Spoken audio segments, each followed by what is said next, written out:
Hello, everyone, and welcome to episode 11 of the Reunion and FF7R podcast. I am your host, Kairosis, and joining me today, of course, is my incredible co-host, Vyzz. How are you doing, Vyzz? I'm good, as always, it seems. Me as well, just, trying to survive this whole self-isolation thing that's going on, and I haven't really been, obviously, I haven't seen, my friends in quite some time, but I've been communicating with everybody online, and it's been really difficult, especially I'm a really social person, and, yeah, I just find it really hard, but, doing everything that I can, basically, to deal with this and keep my sanity during this whole thing, so Yeah, that's good. Good thing for me is it didn't really change anything. I'm a hermit anyway, so sort of. But the only thing that changed is I'm doing home office currently, working from home. But the Right. rest is quite the same. So I Mhm. don't see much of all the lockdown and the social distancing, but I feel it when I like to visit my grandparents, for example. I can't Mhm. really Yeah. unless we meet outside. But yeah, I'm really a lucky one in here for now. I totally hear you. Yeah, Yeah, like my family as well. They wanted to get together, and it was my cousin's birthday. And anyway, they canceled it anyway. But yeah. it's Oh just boy. really sad. But Yeah, anyway, we really hope that everybody's doing well out there. And there have been a great amount of people on our Discord server for the podcast. We've been talking to you. They've been pretty active. So if you guys want, you can join our Discord server and chat with us. We'll be there. So I just want to go ahead and shout out to everybody that's listened and subscribed to the podcast so far. So we're both super appreciative of everybody taking the time to actually listen and support us and spread the word about the podcast. Don't forget to like and subscribe and leave us a review if you really, really want to. We would really appreciate that. And that would help us jump to the top of the search results for your podcast platforms and kind of give us more promo there. So today is the day. It's finally come. We will be doing our draw for the Final Fantasy VII Remake Digital Deluxe Edition. So I'm super excited about that. So if you entered for the giveaway, please listen for your name, username, handle, whatever you guys use to enter for the giveaway. I'm really excited for you guys. So that'll happen after the break. So, for our first segment today, what we are going to be talking about is we're talking about the Final Fantasy VII Remake game release fiasco, our whole thought process on that, and also we'll be discussing our own release date plans for the game and our game release rituals that we might participate in when we actually get to finally play a game that we've waited for so long. During the second segment, we will have a brief and spoiler-free discussion on the Inside Final Fantasy VII Remake Episode 2 and Episode 3 that were released during the 2 weeks between the release of our last episode and this episode. And we'll also be talking about the Final Fantasy VII Remake character clips that we got this past week, and also a non-spoiler final trailer discussion that was released this past Friday. So we'll be talking about that, but we won't be talking about any of the spoilers. So, I just wanna say congrats to everybody for making it this far. So, we've made it to the release day week of the game, the release week. So, I'm just so excited, I can't wait to play this game. I've just been basically, looking back on how far we've come and everything that we've gotten since the beginning of the actual announcement of the game, and it's been incredible. It's been an amazing journey, and it's just so surreal that the game's actually coming out this week. So I just can't even believe it. I can and I can't, but I'm so ready for it. I just can't wait to dive into this game and just kind of lose myself. And what a great time to actually have something like that to be able to play and kind of distract us from everything that's kind of going on right now. So I can't wait. yeah, same here. It still feels weird and not really. It didn't kick in yet. It's Hmm. just yeah, I'm still working on the last few analysis videos as I always do, Hmm. and I don't know. Maybe it only really feels like the game is there or here when I have the copy in my hands or on my PS4, Yeah. whichever version I get first, the physical or digital. But probably the physical because my retailer um, told me that I will get it before the 10th, because the 10th is a holiday here. It's Good Friday. Yeah, same. So no posts, no packages will be delivered on that day anyway. So it should come maybe on the 9th, maybe earlier, but I don't think so. 9th will be good because I still need time to finish up the videos. And when I get the game early, I don't know. Videos cancelled. Sorry, guys, need to play. No, I'll finish the videos. I'm dedicated. I'm dedicated to Cosmo Canyon Observatory. I won't let you guys Yeah. down. Well, we really appreciate how dedicated you are. Thank you. We really do. And I totally agree with you. I don't think it's gonna be it doesn't feel like it's real until, like, I actually get the copy of the game in my hands, and even then, when I open it, like, I still feel like it's just not gonna feel real. It's just not gonna feel real, like, it's gonna feel so strange to just, like, open it, put it in, and then start it up and start to play, like, I just it's an anyway. Yeah. It probably needs the title screen and the title melody to flood our senses to Yeah, actually exactly. get us into the mood. I'll probably actually just bawl my eyes out. Probably, yeah. Yeah. Somebody was like, "No, it'll happen, like, when you play the game." I'm like, "No, like, honestly, I'm probably just gonna put it in and hear the main theme, like, of, at the title screen, and I'm just gonna bawl my eyes out." Yeah. Uh That could happen. Anyway, so here we go. So we are talking about the Final Fantasy VII Remake early game release. So here's a recap of everything that went down. So basically, due to COVID-19, Square Enix made multiple posts on Twitter and their social media accounts stating that they were working hard with shipment companies to make sure that everybody would get their game on time. They later confirmed after a few days that they couldn't guarantee that everybody would get their copies on time on launch day. So they were doing their best to get them out so everybody would get them on launch.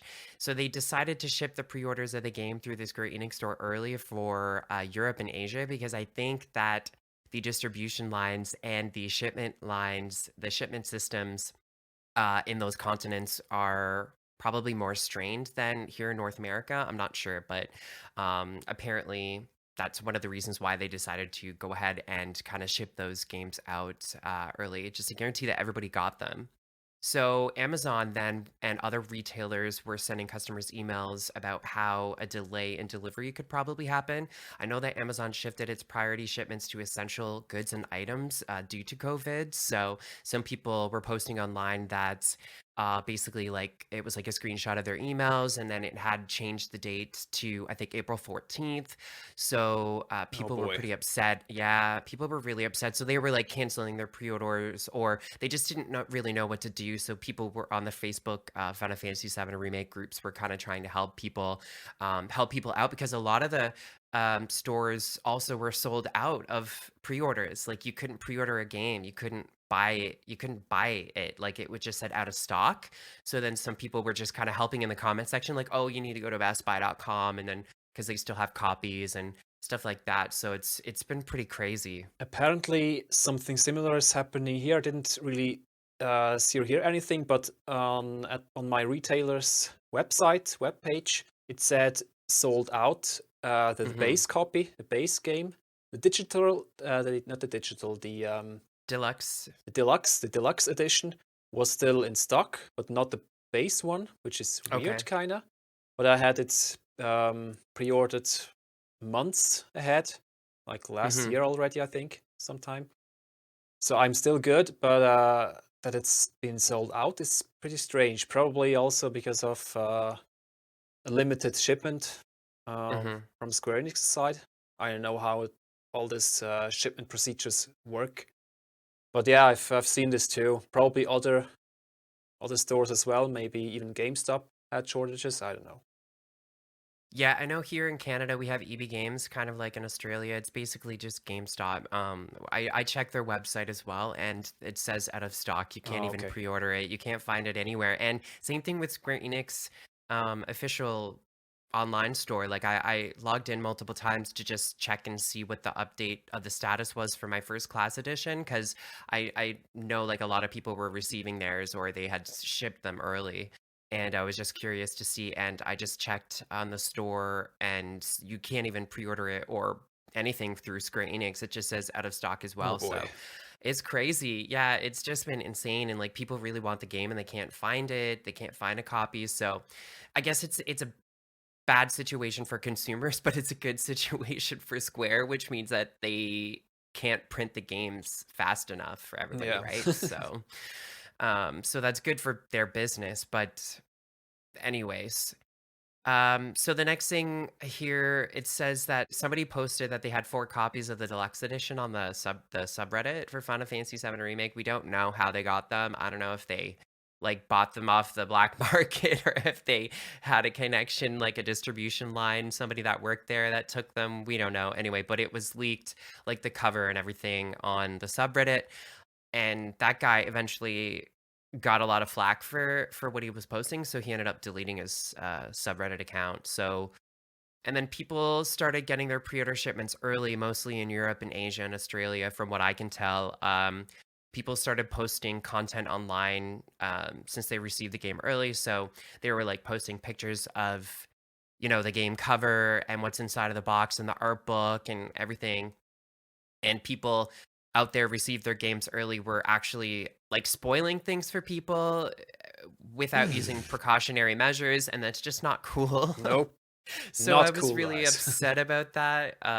But I didn't like, I haven't been spoiled, but I just know what's been happening, and just, I'm on the subreddit quite often and I just see stuff that's posted. Even that, like I didn't really want to see inside of people's first class edition, and people were sending pictures, and I get it. People are excited, but anyway, I was just like, no, I just got off it immediately and was like, no, I can't. I haven't been on the subreddit for a while because I'm just like, I know that it's just gonna be like spoiler central, right? I So haven't been there for weeks or even months. I don't know.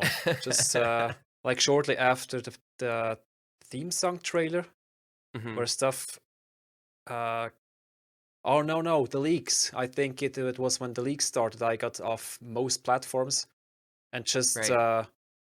stuck to my trusted sources and feeds. Mhm. Yeah. Because you never know when someone, some idiot posts something, even if it's not malicious, with Mhm. malicious intent, you're spoiled so easily. It just happens like that.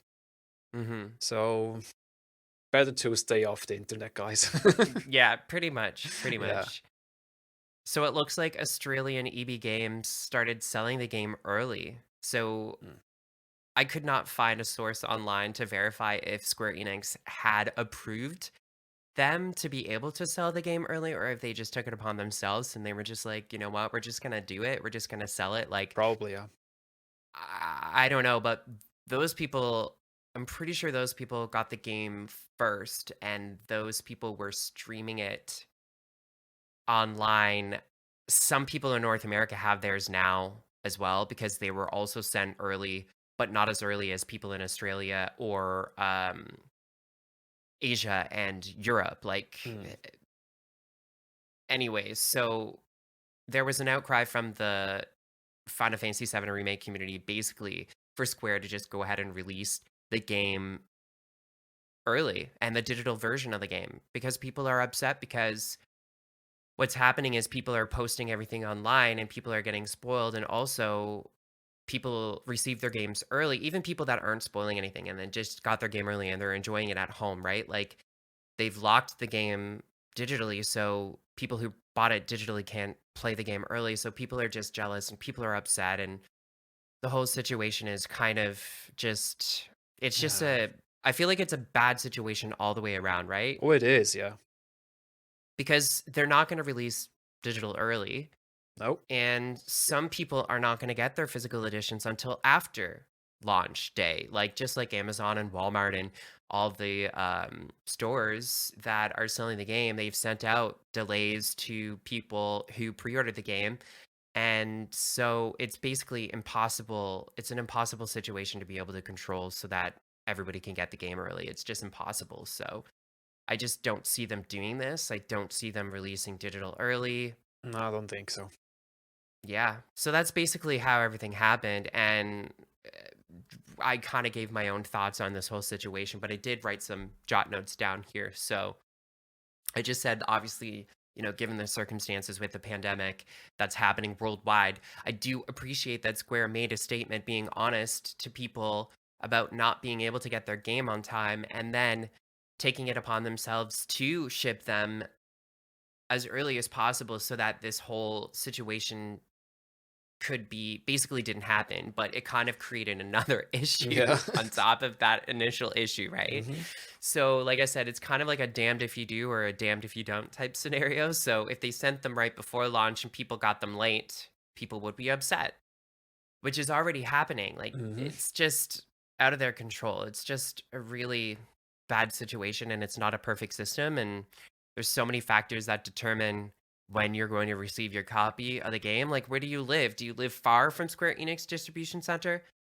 Do you live far from Walmart distribution center or Amazon? Like, it all depends, right? There's so many factors. So I just feel really bad. I feel bad for everybody who has to wait until the release day because there's so many people that have the game. And I'm also jealous. And even people on our Discord channel have the game and they've been playing Yes. it for like a week already. Yeah, They're same like, here. oh, I'm 20 hours in. I'm like, what? Like Yeah. 20 hours in? Like, oh my god, I would just wanna talk to so many people about everything I'm experiencing, and you can't talk to anybody about it. So you're just keeping all of that inside, right? Like, it's just Yeah, I'm it's just not super easy. jealous. It's definitely not easy.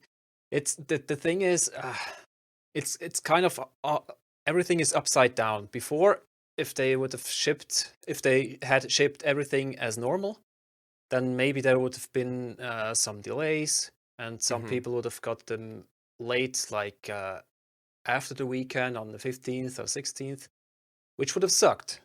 But most mhm. people probably would have gotten it on time, especially those who pre-ordered digitally. And now it's shifted that some people just get lucky and get to play the Yeah. game early. And I think it's the minority that get to play it early, and the majority has to wait.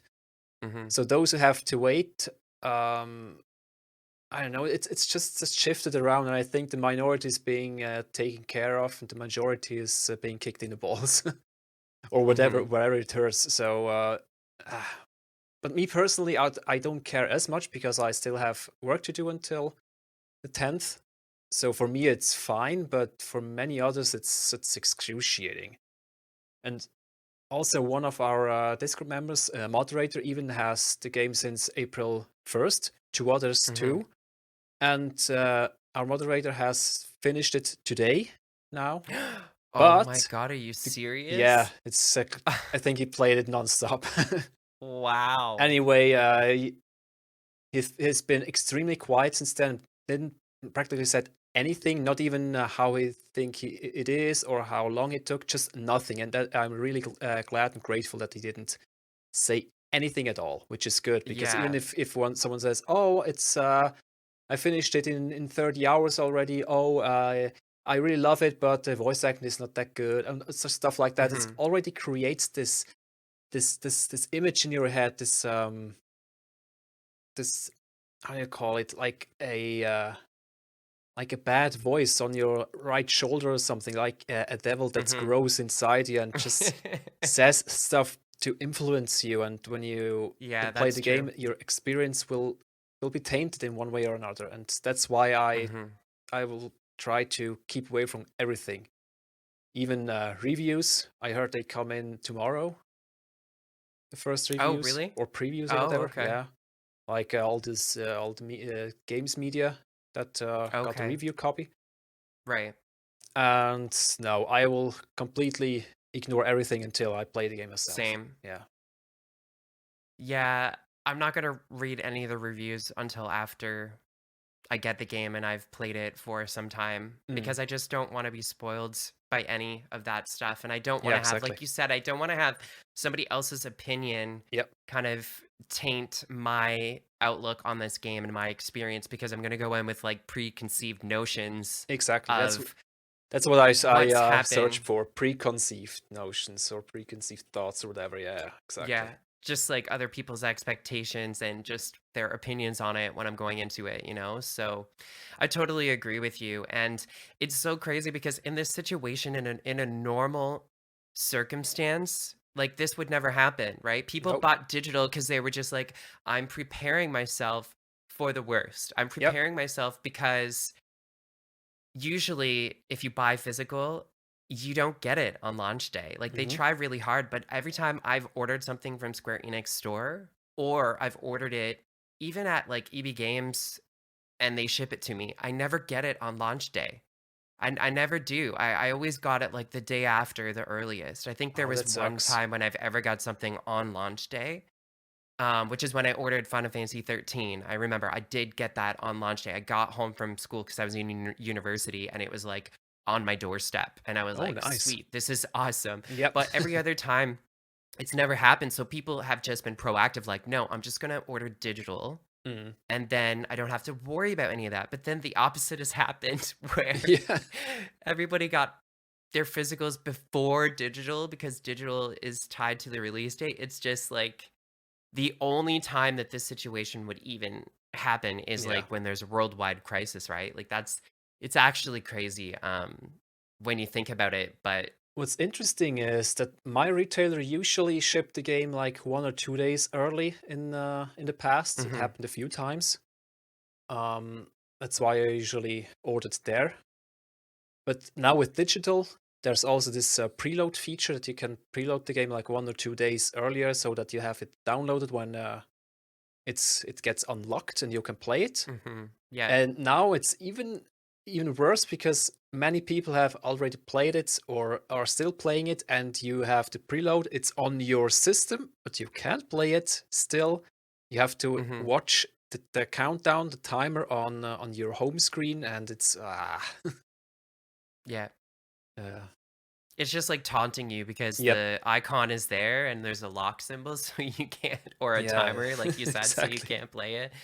Um, yeah, that's I understand why they do the preload feature, right? Because it's, like, trying to not put a strain on Sony's servers Yeah. because if everybody has the game like digitally and it downloads all at the same time, their servers are just gonna bottleneck, right? So everybody's gonna Hmm. have like crazy long wait time. So I understand that. But the issue with that, now moving on to something else, is just if people bought both, let's say they bought physical and digital, and their physical comes late, well, then they can, they can always get a refund because they've already gotten the game and they're like, "Oh, well, I don't really want it." They just have to leave the wrapper on. So they have that option. They can be Mm. like, "Oh, I'm gonna return it to, you know, GameStop or Walmart or whatever." Like as long as you don't open it, you can return it. And they do have certain return like refund policies where it's like 30 days or something upon Oh, receiving nice. Yeah. it, which is great.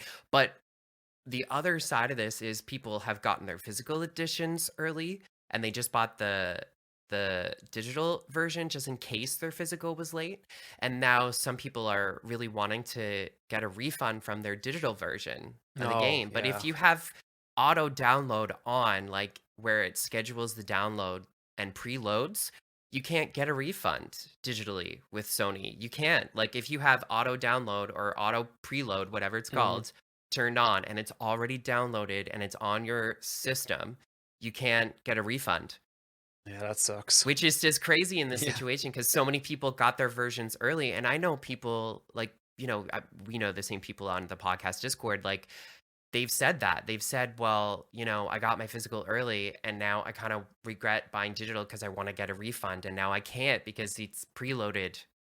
And they didn't know that that was a stipulation to the Sony return policy. Yeah. So it'll be interesting to see how Sony is going to react to this, if they're going to abide by that or make an exception to this because of everything that happened with this game. I'm not sure. If you reach out to Sony support, they'll probably be able to help you and probably issue you a refund. But some people don't care. They bought both anyway because they're like, I want physical and I want digital. Like people don't care. That's totally fine. But this is for a select few people who were planning on getting a refund basically. Mm. And I luckily I didn't pre-order digital. I didn't pre-order digital. I was just going to wait until the day before the game comes out, like on the 9th, and I'll be like, "Oh, my first class edition is lost in the mail. Okay, screw it. I'm just gonna buy Yeah. digital and then that's fine. But I didn't pre-order it, so it works for me. But the people who did pre-order it and now have their physical editions, like I can understand, right? Like it's really hard situation. So It is, yeah. Well, for me, I have pre-ordered both anyway, and I want to keep both because if I only have digital and something happens with the PSN, or I can't log in and I'm locked out or anything like that, right. then I can't play it and it's crap. But if I have the physical, I can play it anyway. But having the physical, and if something happens to that one, like disc breaks or scratch or Hmm. whatever, I still have the digital, so I'm safe either way. Yeah, So that's for true. me, it's I need both as a backup. Yeah. Yeah. So some of the people that did get the game early who are streamers on Twitch, they did stream the game like live when they had it. So obviously there's been an outcry online. There's some professional streamers out there and content creators that have posted some very heated posts about this situation and I totally agree. Like what are you doing? I Yeah, don't stop it. understand. Like what I just don't understand the thought process. And then they got their accounts banned on Twitch and they were complaining about it. And I'm like, but how do you have any say on any of that? Like, how do you, like, your opinion doesn't matter. You knew the rules. Like, you had to Yep. have known, like, oh my God, I got the game, a week and a half before release date and I'm going to stream it online for the whole world. Like, what did you think was gonna happen? So, I'm glad that people got banned, and I'm glad that Twitch put their foot down, and I'm glad that Square Enix put their foot down too, Mm, because it's just this is what we've talked about previously on other episodes as well with, like, the leaks and everything, right? It's this shock value that people are into now. It's like this big thing, like, "Oh, I have to do this first before everybody else because yeah, that's what's going to make me known amongst the community." exactly. Like, people are gonna know me because I'm streaming it, like, before everybody else. I'm the first one. It's like, "No, but now you've ruined your reputation. Like, nobody's gonna watch your stuff anymore, and you're banned now." Like, people are not gonna look at you in a positive way. It's gonna do the opposite. Yeah, and it ruins the experience for others. Well, Exactly. if you click a stream that says Final Fantasy VII Remake, then well, it's your own fault. Unless it says demo and it's not the demo, then it's Exactly. false advertisement. Or if it says, well, I'm streaming Animal Crossing, and then after like 15 minutes, oh, whoops, it's Final Fantasy VII now. Yeah, no. Reported, banned. People don't even usually put those things in their, thumbnails or whatever. Like, it's always, like, shock value, like, clickbait Yeah, stuff. So people could click on it and think that, oh, it's a new trailer, or I don't know, like maybe they're replaying the demo or something, yeah, and it's exactly. not. Like they're just like actually playing through the real game, and then people are like, oh my God, like I didn't want to see that. So yeah, Hmm. it's just not a good situation, people. Just don't be a dick, okay? Just don't. Yeah. Just stop. Just stop what you're doing and reflect and honestly ask yourself, like, is this what I should be doing right now? And the answer is no. So don't. Don't Yeah. spoil it for anybody else. And there's people like we've already talked about that got the game early and they've been super respectful. Like they're playing it, they're not talking about Yeah. it, or if they are, it's in the necessary channels in our Discord server, like the Oh spoiler yeah. channel or something, like Exactly. that's where you can go if you want to be spoiled and you don't care, then you know what? Click on that spoiler channel, talk about it till your heart's content, whatever you guys want to do, as long as it's not, you're not putting it out there to spoil everybody else. Like you're just being respectful. So Yeah, and even yeah. the Square Enix, or I should say the Final Fantasy VII Remake Twitter account tweeted out, please don't spoil the game for anybody. We have material usage license. Please adhere to that. And in there it Hmm. says explicitly, nothing, do not stream or whatever before the 10th, April 10th, because that's the official release date. Nothing is allowed before that. Nothing that's been everything that has been officially revealed is okay, like trailers and stuff and the demo. Hmm. But everything else nada. So yeah, it's there, white on black on their website, Hmm. and if you don't adhere, you get banned. Yeah, it directly affects content creators in this community as well, like Yeah. us, because we are doing this for the community and we're working hard and we really want to share quality content with you guys. And when people are doing that, it just spoils it for everybody and especially us because then people have already seen things that we're talking about, just like the demo leaks and stuff when people data mine the demos. We've Oh already yeah. talked about this at length, but anyway, it's just the same thing. It directly affects us as well because we are being respectful. We Yeah. aren't spoiling anything, but we've decided not to talk about any spoiler stuff because we want to be respectful to our audience and everybody that's, listening and everybody in the community. And that's our choice. But if you want to spoil yourself, there's a bunch of spoiler cast stuff out there that you can access. Oh You know yeah, what I there mean? But are. then when Yeah. you just spoil it for everybody else and Not cool. us, then it's just, anyway, it's just not a good situation. So, What's also, in addition to that, because many people already can play the game and know stuff that we don't, and mhm, if we put out content, especially theories or predictions or whatever, then some people already know the answer, even can confirm or will debunk. mhm. And some idiots probably also go into the comment section and say, "Ah ha ha, this is wrong. It's actually like this," or "Oh right, you're you're good. You've confirmed this," or something like that. And no, just keep quiet. And this is also affecting many channels. I've heard Soldier First Class talk about it. That's it's this whole thing threw a wrench in his release plans, Yes. and he had Yeah. to rearrange plans for videos. So it's kind of crap. Mhm. It's not fun. But since I already recorded my analysis for the first Inside FF7 Remake documentary, I'll just continue with that. There's still episode or part 3 and 4 of this Mhm. analysis due. I'll just release those no matter what happens, and we're good. So I'm glad that my schedule is kind of set already. If I Yeah. had to fill the last week with something new, I probably would have done something completely different and not started analyzing something that maybe 20% of the whole fan base already knew. So, Yeah. Well, I am pretty sure that I'm going to get my first class edition tomorrow. oh, nice. Yeah, and it does say they shipped it via UPS, so it does say on like the UPS tracking that it's the estimated scheduled like delivery is on Tuesday.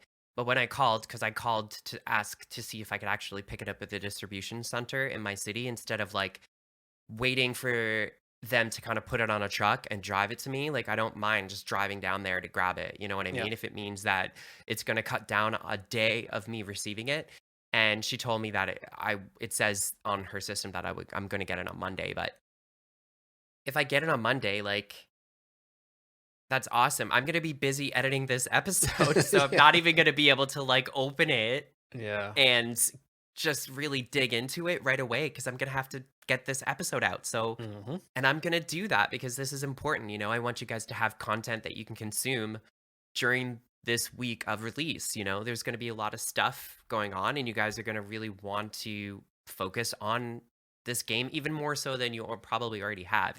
So it's important for us to get this stuff out for you guys. So and then when I'm done doing that, I'm just gonna probably go and veg on my couch and do absolutely nothing but play this game. Yeah, same here. Which brings us to our next thing that we're talking about. So we're talking about our Final Fantasy VII Remake release day plans, and rituals. So I'm not sure, Viz, like, what are your release day plans for the game? All right, so my current plan is starting my playthrough on the 10th, as it's Mm-hmm. intended. And since I'll be recording it for you guys and uploading everything, the whole playthrough to my second channel, Cosmo Canyon Universe, Mm-hmm. I'll just keep recording, and I'll try to upload 1 or 2 episodes per day, like the full Okay. ones. Yeah. And but I'll probably be through with the game, I hope, within a week or something. But the uploads will then just follow regularly. I just don't want to spam everything and like Yeah. uh, spread out the upload schedule a bit so that it's much easier to consume and you have something to look forward to every day. Right. And whenever my editor has the time and is finished with her own playthrough, then successively the highlight videos will go up on my main channel, which is Mhm. like maybe 15 or 20 minutes per episode. It just shows the highlights, mostly analysis stuff and cool moments or whatever. And that will be most of the content for the next few weeks. Mhm. And after that's done, and I have time again to dedicate to analysis, then I will start asking my supporters what they want to see next, like character combat analysis, location analysis, or talk about predictions for part 2 or whatever that is. I have a whole list Mhm. of potential topics, and then I'll successively just bring out probably one video a week over the next months, years. We'll see. That's the big long term plan. But short term is Yeah. just play the game Yeah, as fast as I exactly. can. Yeah, I was just about to say, I was gonna say, but that sounds like a lot. Yeah, it is. It is. Yeah, but I really try to get through the game as fast as possible while still being extremely thorough and look at everything. So my first playthrough will probably be 60, 70 hours or something Mhm. because I want to take a look at everything and analyze everything and just catch For everything for you sure. guys. And this will take a while, but I also don't want to take too long because I also want to read and watch the reaction of others and what others think. Talk Mhm. with all about it with all you guys, and it's yeah. The longer I take, the longer I have to stay away from it from everything. It's Mhm. hard. Mhm. Yeah, well, already talked about a little bit about what I'm gonna do, so I'll probably get the game tomorrow or it's Sunday right now. So I usually edit Sunday nights and Mondays, and the episodes for the podcast come out on Tuesday. So I'll probably get the game tomorrow, and I'll be editing, so I won't be able to play it a lot. I'll probably pop it in and play through um like the first bombing mission or something, and a little bit after that, maybe. And then the episode for the podcast will come out on Tuesday, and I was thinking what I would do is probably stream Final Fantasy VII Advent Children, like a watch party we could have together. I was thinking on Facebook and on YouTube for the podcast. So I'll be sending out information on our socials for the podcast about that, so you guys can tune in for that. And probably be streaming after that the first bombing mission together and a little bit after that, but then that's pretty much it. Like I don't want to live stream the entire game. You know what I mean? Like obviously I Mm, can't do this until the game comes out. So when it comes out, this is pretty much like what the plans are. Probably a countdown to April 10, like for 2 hours, like, on April 9, we'll just watch Advent Children, and we'll be on there talking on the Discord and stuff like that. I'll be on there as well yep. for a countdown, and then when the game releases, it's 12 a.m. I'll pop it in and play through a little bit, and we'll talk about our experiences, basically, and then that'll be pretty much it, and then we'll be recording an episode, that weekend as well on the Yeah. Sunday. It's a bonus Bonus. episode Yeah. that'll be coming out. We'll talk a little bit about that later as well. So that's pretty much it for me. Obviously, if I get it early, I'm not going to talk about it and post anything online. I'll be super excited to be able to play it a little early. So, Yeah. I'm excited for you too. do you think that if are you going to get your physical edition early? Do you know? Like, have you checked the tracking for that or? There's no tracking yet, and as mentioned before, I asked my retailer if they ship it early or not, and Okay. if they know when. And the only answer I got is I will get it before April 10th. So 9th the latest, maybe earlier. But Okay. as said, I have enough stuff to do, like my usual day job, work, and getting out the last 2 videos, and the second, the fourth, and last analysis video before the game drops will release on the 9th too. So there isn't really much time anyway. But what I can do is prepare all the settings and the setup and everything for recording the playthrough, so that I can just get up on Friday, get ready, get settled, and just keep recording hour after hour after hour after hour. Yeah. So if you get it early, do you think you're gonna play it early, or are you just No. gonna wait until the I 10th? As said, I need to wait until the 10th because Okay. I need to finish up stuff first. Even if I get it tomorrow. Right. Yeah, Joe, I think it was Joe in our Discord said that somebody had received theirs early and Mm. they didn't even play it yet. Like she was Yeah. like, What "Why? Like are you how doing? Just play it. like you got it early and you're playing like Yeah. Resident Evil 3 remake or something," which I understand, that's fine. Like Yeah, 'cause sure. I also want to play that. Like I'm not going to play that though until I'm done Final Fantasy VII remake. Like at least I have something that I'm going to play when I'm done this game. You True. know, and I'll probably go back and replay the remake again, like Oh, sure, for sure. so, like multiple times when after. So yeah, I know. So you're kind of like that guy because you're like, I'm gonna get it. If I get it early, I'm not gonna play it. It's just gonna be sitting there staring at you, like, Well, play me.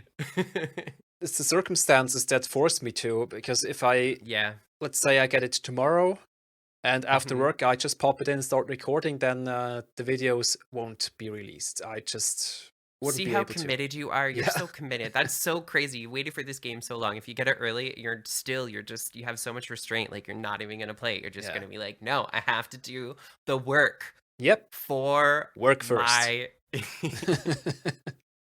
exactly. So Yeah. well, we appreciate that. Oh, thank you. So some of my rituals for release date games. So I just listed a few. So I like to pig out on candy and junk food.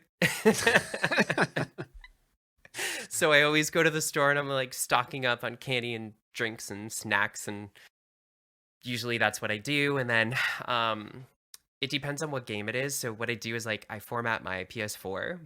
I do have an SSD drive in my PS4 Pro, and I haven't like formatted it in a while, so I'll probably take that out and update the firmware. And I've started the process of transferring my save files to a USB stick.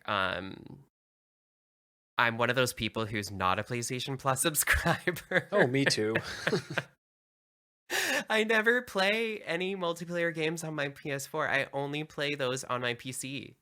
So I Okay. don't have a PS4 Plus membership. So you could just cloud save, right? And I Yep. have used it in the past because I have had it, but I haven't renewed it in a while. So I have to use a USB stick. So pretty much that's what I'm probably going to do this week is I'll just format it and make sure that it's nice and fresh for when the game comes out. And I'm not sure if that'll help it run better or anything, but we'll see. Maybe help it boot faster. It already boots really fast anyway, but maybe it'll help it a little bit because there's not as much like data being used on it. So Maybe, yeah.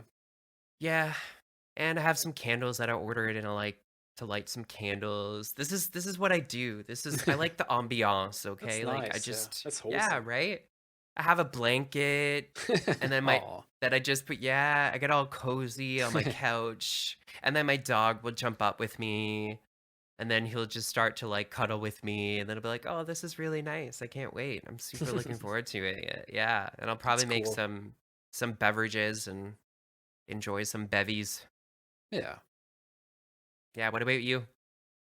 Um, Nothing special here. I just make sure that Nothing everything like that. runs. Nothing like Nah. that. And this time it's even worse because of how my room is set up, so that I can record myself with camera. I have Right. to sit in front of my computer and on my gaming chair, so it's not really cozy at all. I just sit there, Mhm. look into the camera and the screen, and just play the game. That's basically it. I just need to make sure that everything runs, that everything is updated, that Mhm. recording works, that the I can sync it up uh, right. Like this time, I Yeah. want to record the camera and the game separately, so that I have camera-less footage for later for the analysis videos, so that I don't have to play through the game again and capture it again. And yeah, I need to make sure that everything runs. But like Mm-hmm. ritual, I just need to have my bottle of water next to me, so for hydration. That's about it. And if I need to eat something, I take a break, go eat, and then keep playing. If I need a break to go out and use my legs a little bit to get fresh air, I go Mm-hmm. out, come back home, keep playing. It's like the usual stuff. Just instead of working on videos, I'll just play the game. Yeah. That's about it. So I am pretty much a pragmatist, but yeah, this is what works for me.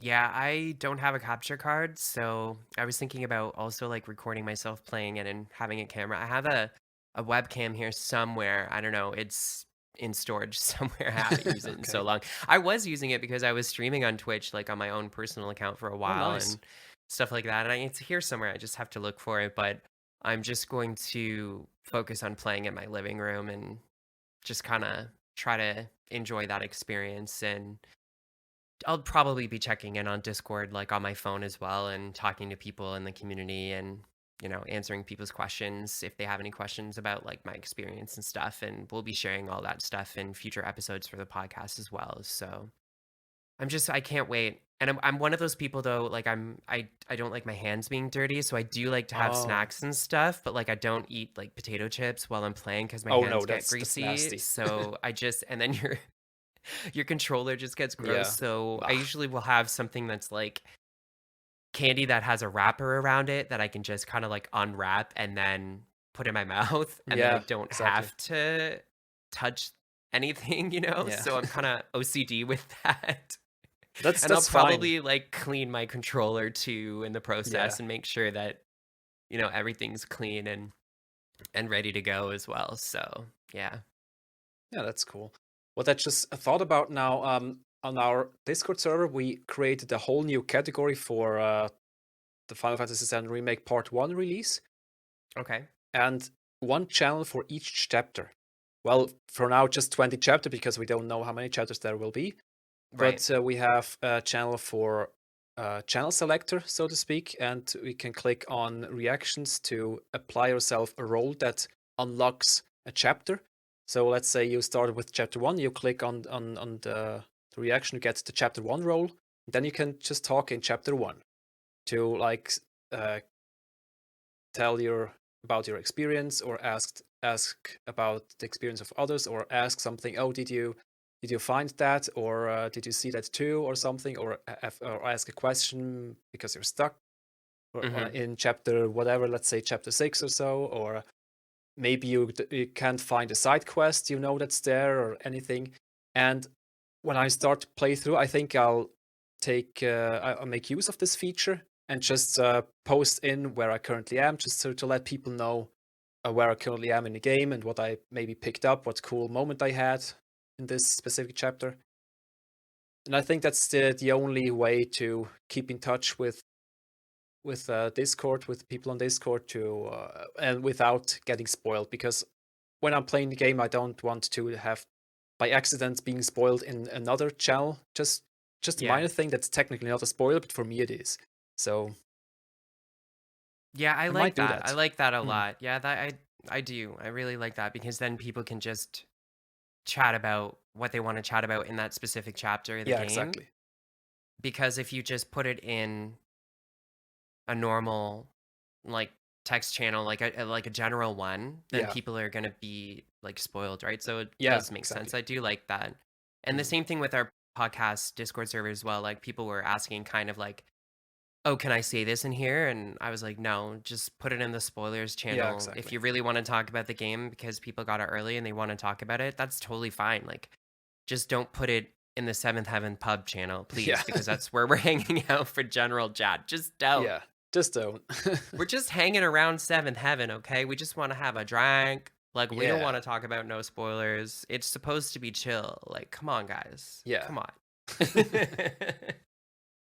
All right, guys. So we're going to take a quick break. And when we come back, we are talking about the Inside Final Fantasy VII Remake Episode 2 and 3 that we got. We are also having a non-spoiler discussion about the final trailer that we got this past week and also the character clips that were released about the game.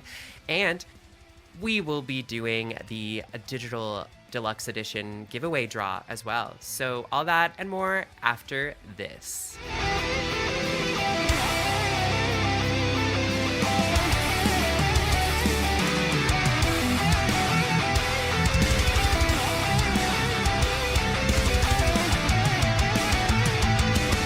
Welcome back to episode 11 of the Reunion, an FF7R podcast. This is your host, Kairosis, and once again, I am joined by my incredible co-host, Vyzz. So, if you guys don't already know Vyzz, I don't know how you don't know Vyzz, because he's that amazing. Come on, what's your problem? Anyway, if you don't know Vyzz, he is the creator of the Cosmo Observatory YouTube channel. He does incredibly detailed analysis videos on pretty much everything that we get about the Final Fantasy VII Remake. And I just want you, Vyzz, to tell us a little bit more about what you do. Well, I think you just summed it up pretty nicely because that's probably the only thing I do right now, analyzing everything that's been released for Final Fantasy VII Remake, except the few latest things because that's too spoilery for me right now, and I'm already swamped with the backlog, but that's okay. And everything that I can't cram into a full analysis video, because those things take a lot of time. I try to release like little snippets of analysis on our Twitter channel. That's at cc_observatory. And usually I also post those on the community tab on YouTube channel. So please check that out regularly for little analysis, like a few screenshots I take with arrows and some descriptions.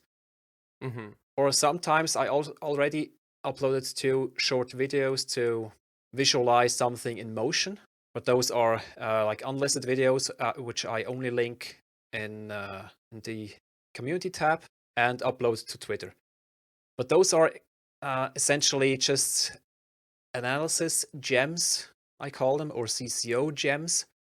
Like just little explanations, just little hints or cool things I found that didn't make it into a video because of time constraints. So and I think people like those, and I'll keep doing those even after release.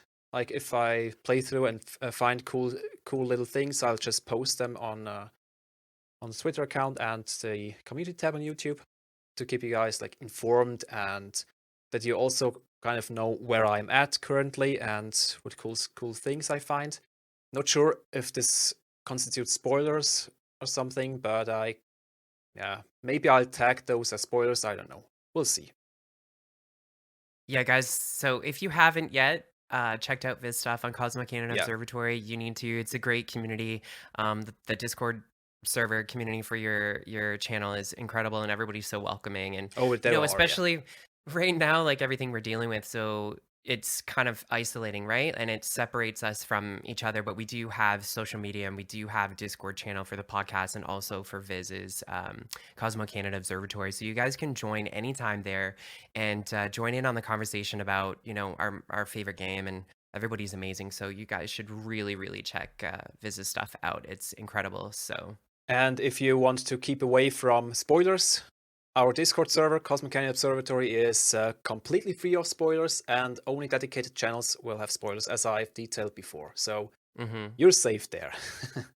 Yeah, and same with our podcast Discord as well. Exactly, yeah.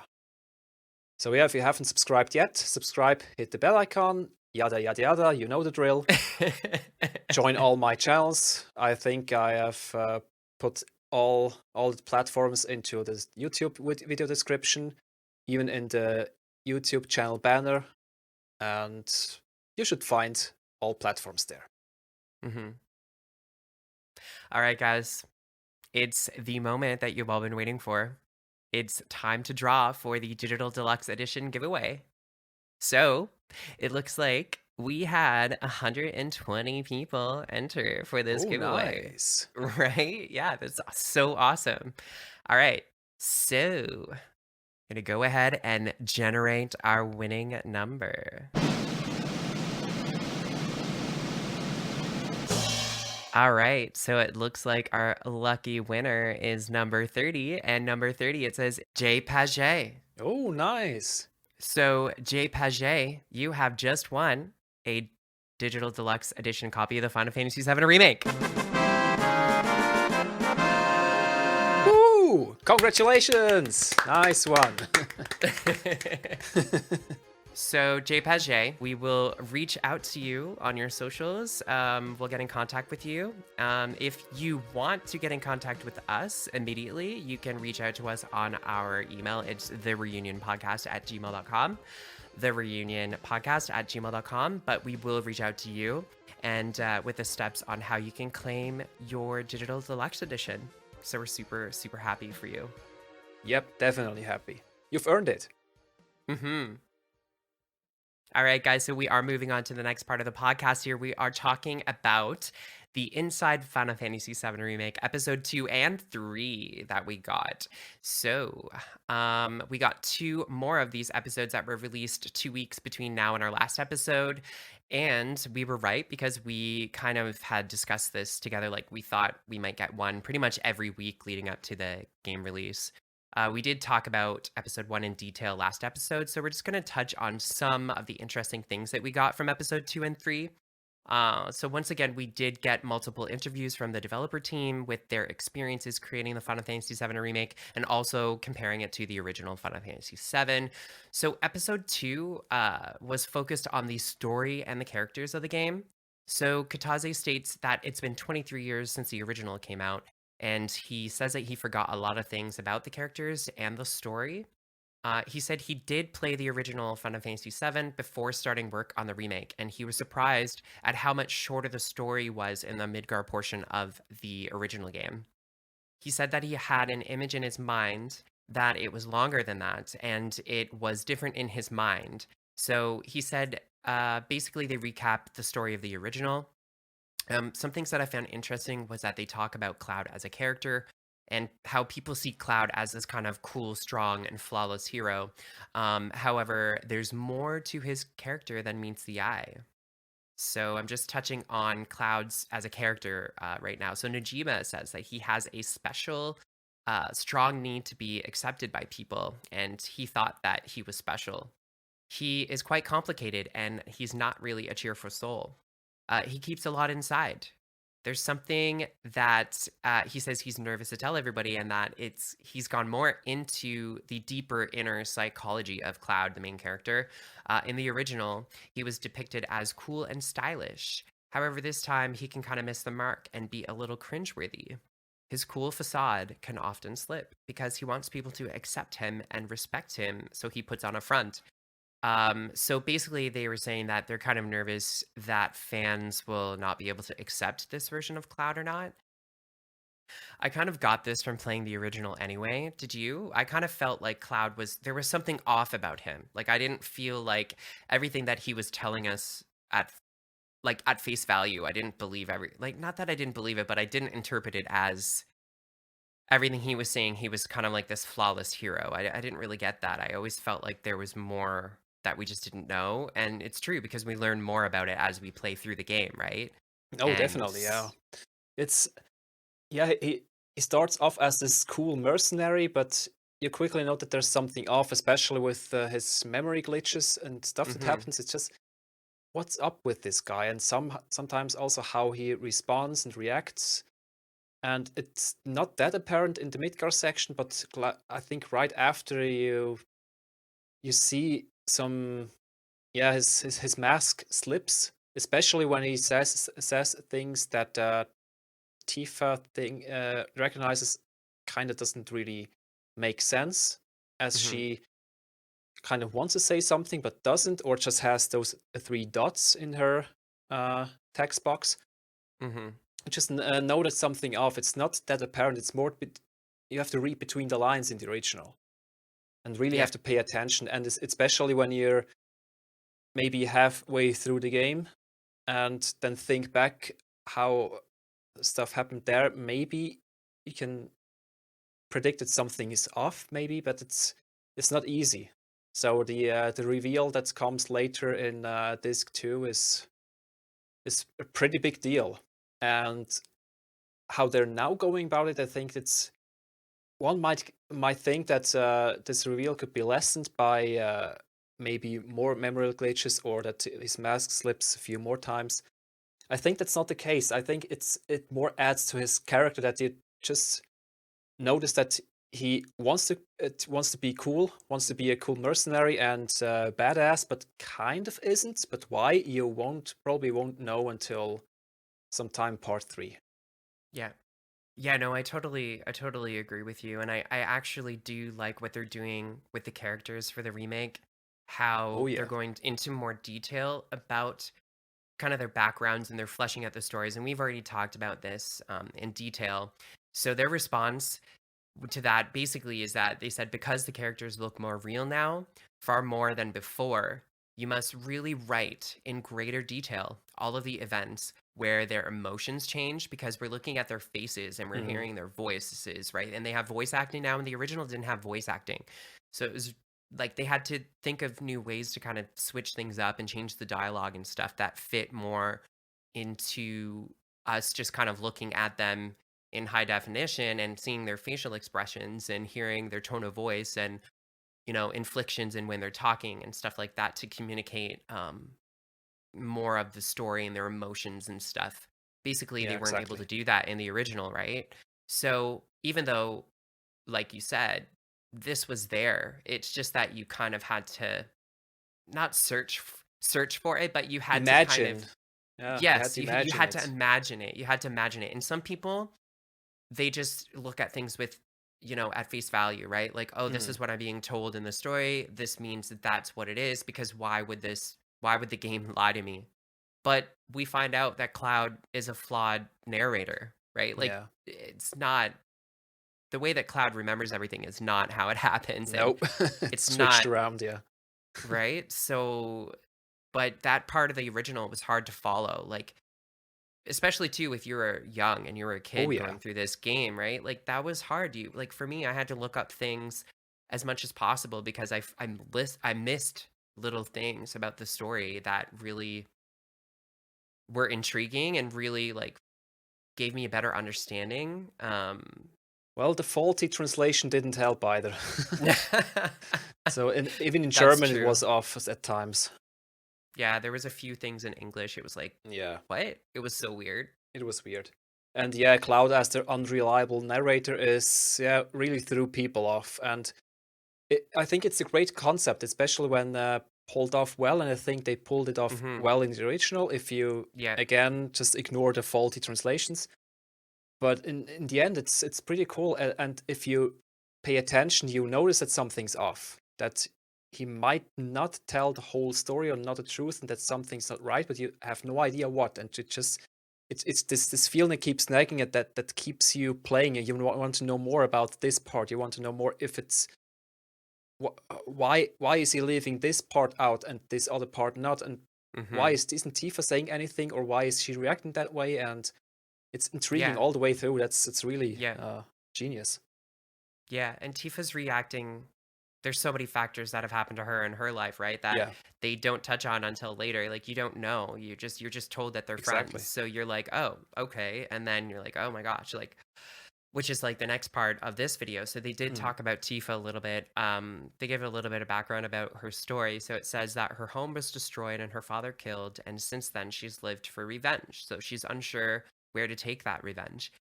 And she's unsure if she should actually take that path. She's unsure if violent actions are a good thing or not, and she's a little torn at the beginning of the game. Which you've seen in the Um, trailer, like her "I'm trapped" line in the mhm, E3 trailer. It's exactly yeah, that. It's exactly how she feels.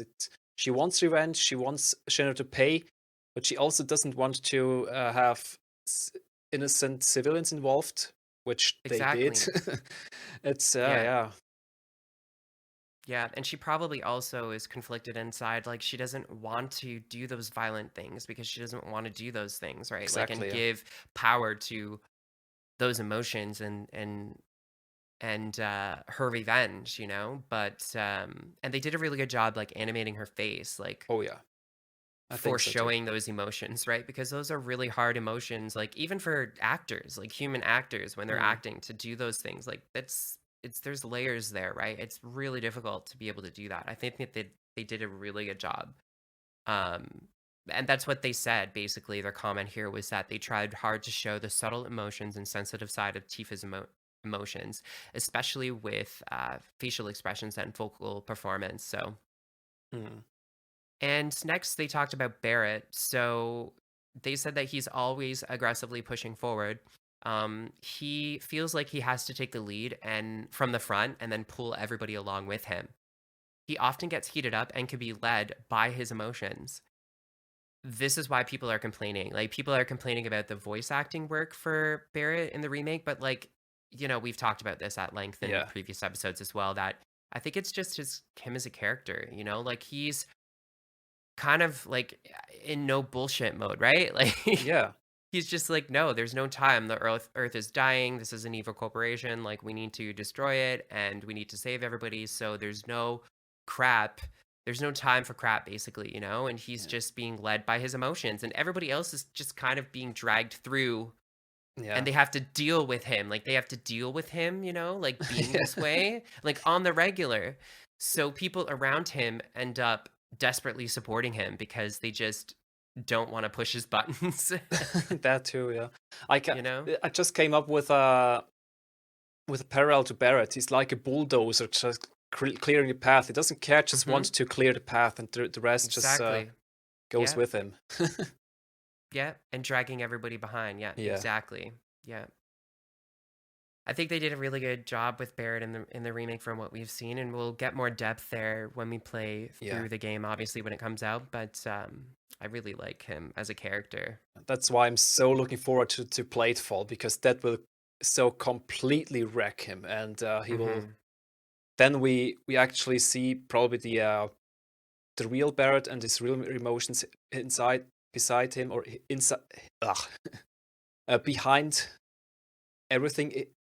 He didn't really put up a facade, but he was just so led by his anger and revenge Hmm. plans and everything. It's just he just focused on this one thing, and after the Platefall, I think he'll Yeah. like recognize a few other parts of himself, and that's just moving forward and just yeah, bulldozing through everything else is probably not the way, and I'm really looking forward Hmm. to that.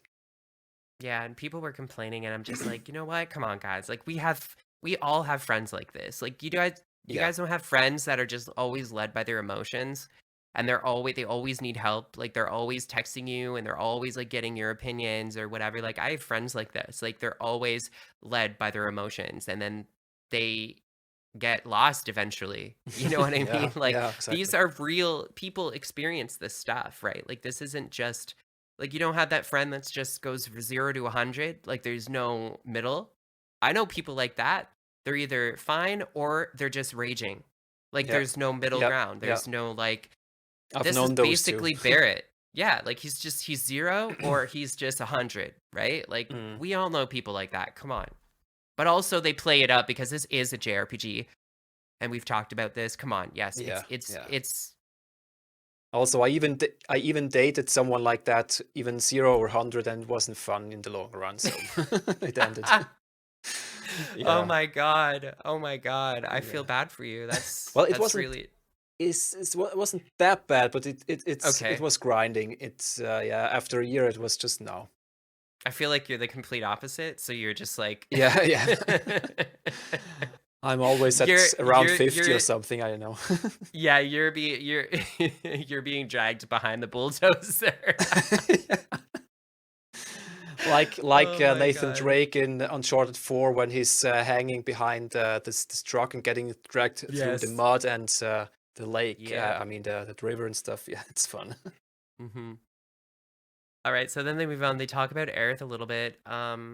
They said she has a mysterious past. Oh yeah, she has. She does. She's curious and kind to people, and she really just values being alive. Oh yeah, that's just triggered something in me. And I remember that when people saw this, they like took a screenshot of it and they posted, and they were like, "Square is just trolling Yeah, everybody, right?" Like exactly. they're just like, "Oh Yeah. God, like I just feel bad, right?" Like you just Yeah. feel bad, like, "Oh my God." I mean, we all know what happens to her, right? Yeah. But I don't know if I don't obviously like it's not going to happen in this part, right? No. Like she's no, but But that's the thing.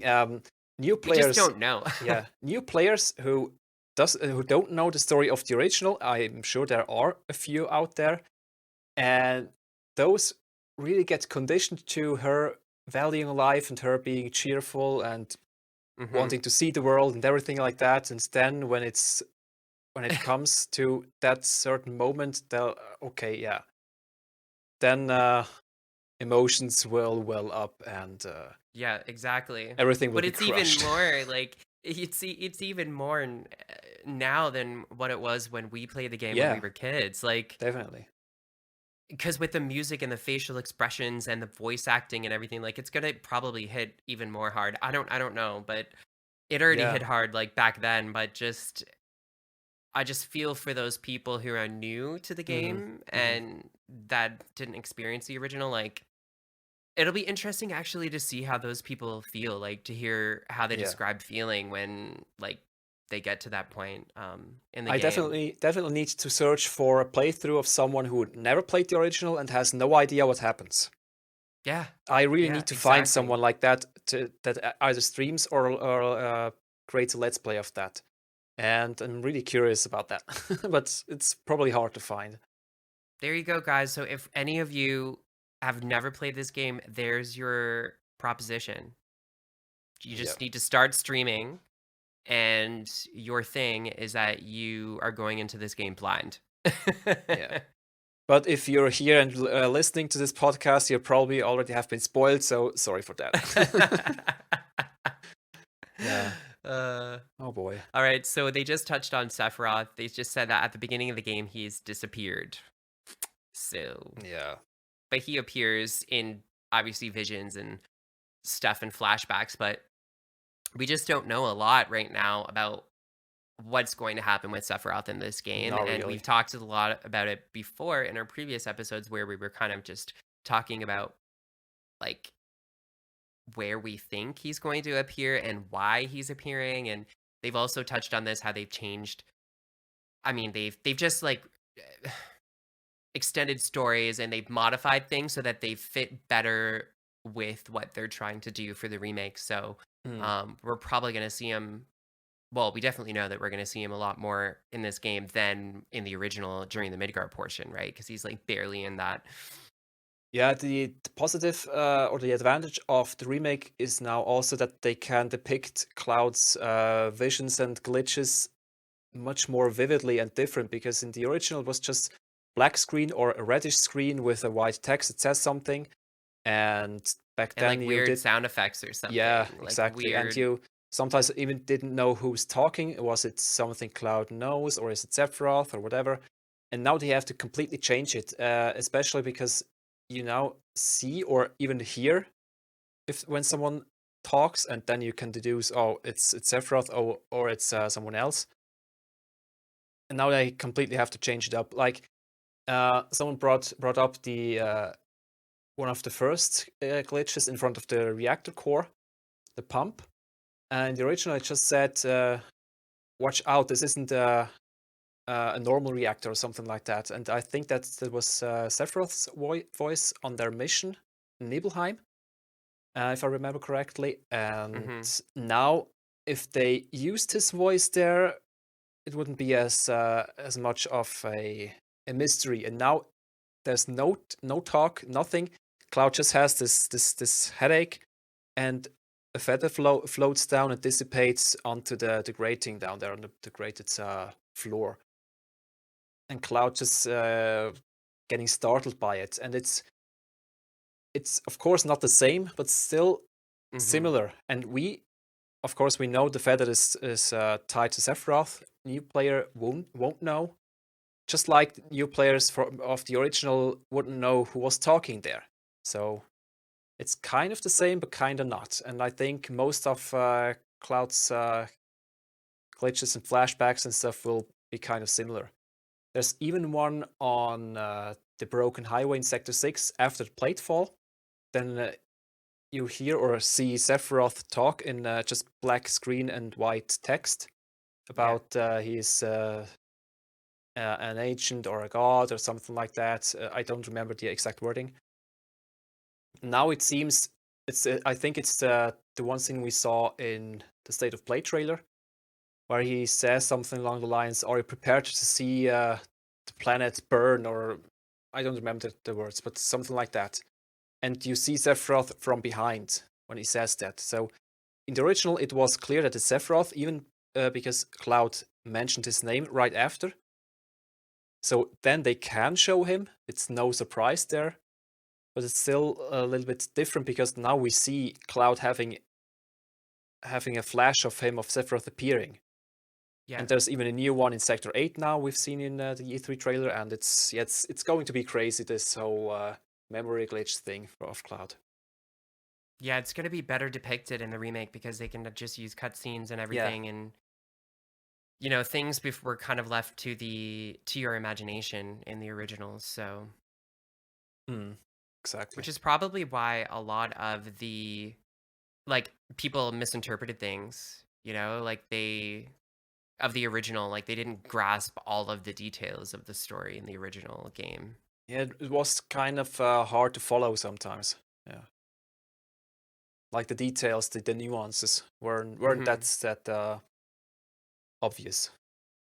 And then next, they did talk about Shinra Corporation, and they were just basically reminding everybody that they are an electrical company corporation, and also they are the military. So they pretty much own everything in Midgar. Yeah, like jury, judge, and executioner. Kind Exactly. of. Yeah, because they're not Yeah. just an electrical company; they also built Midgar. So, and also they have the military, and they hire everybody. You know what I mean? Like they pretty much control everything. So yeah, they do. And it's easy to just disappear someone.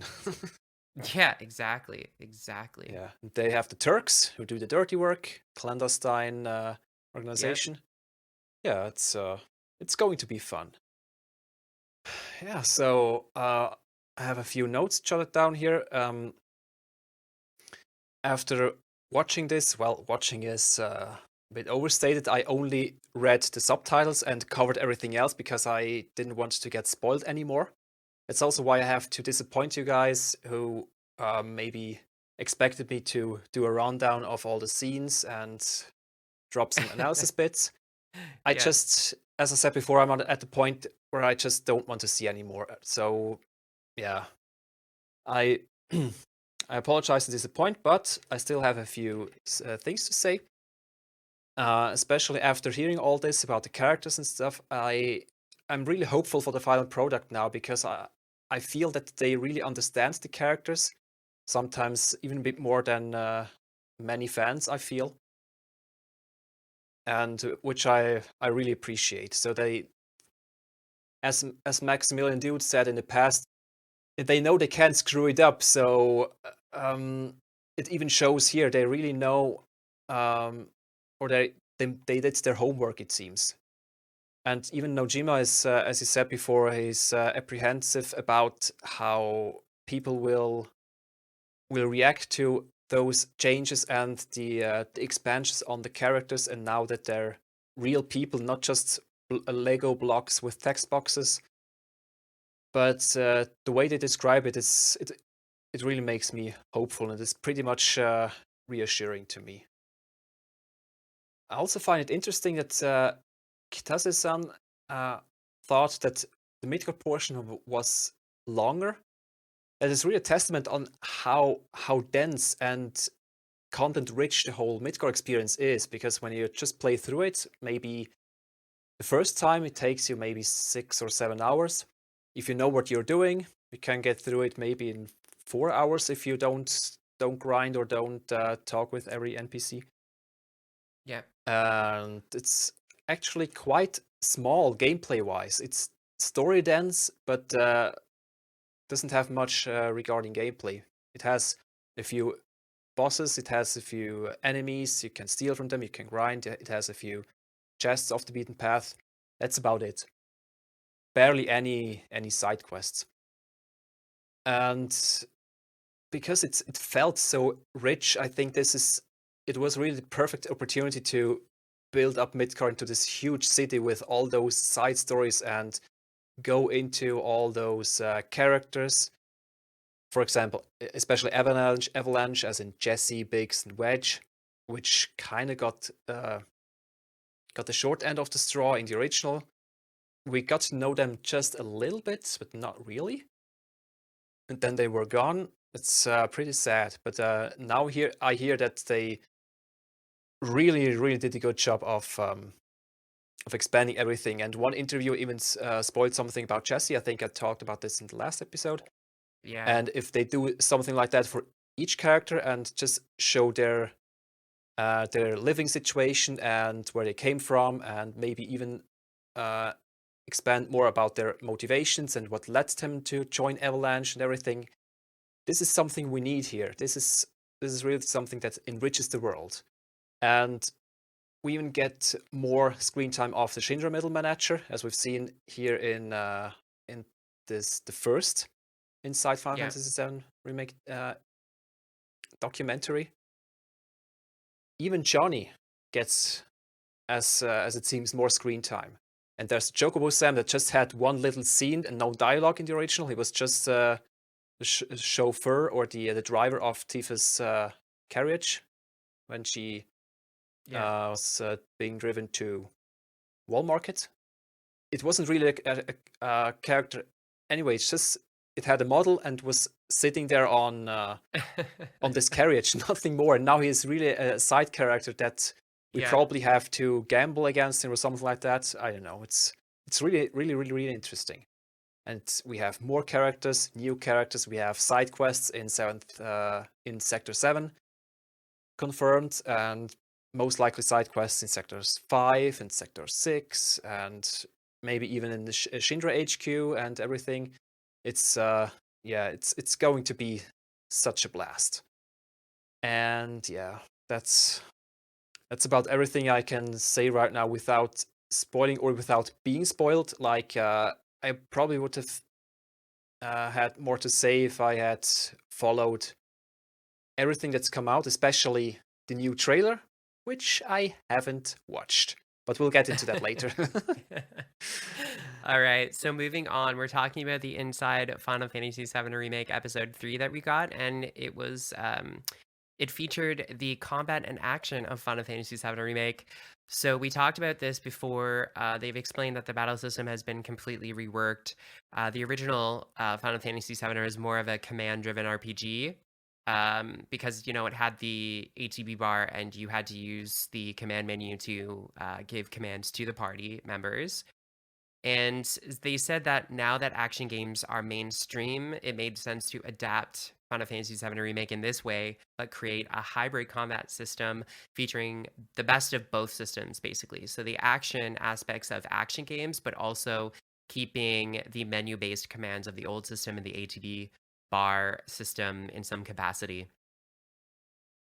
So some quotes that I took from the episode was Nomura said that looking at the whole Final Fantasy series, I felt that you had to retain all the number stats and level gauges as well. They make Final Fantasy what it is. Oh The yeah. ATB, the ATB and materia system were really defining elements of Final Fantasy VII, so it was necessary to keep those. He wanted to combine them with new elements and update them and balance them.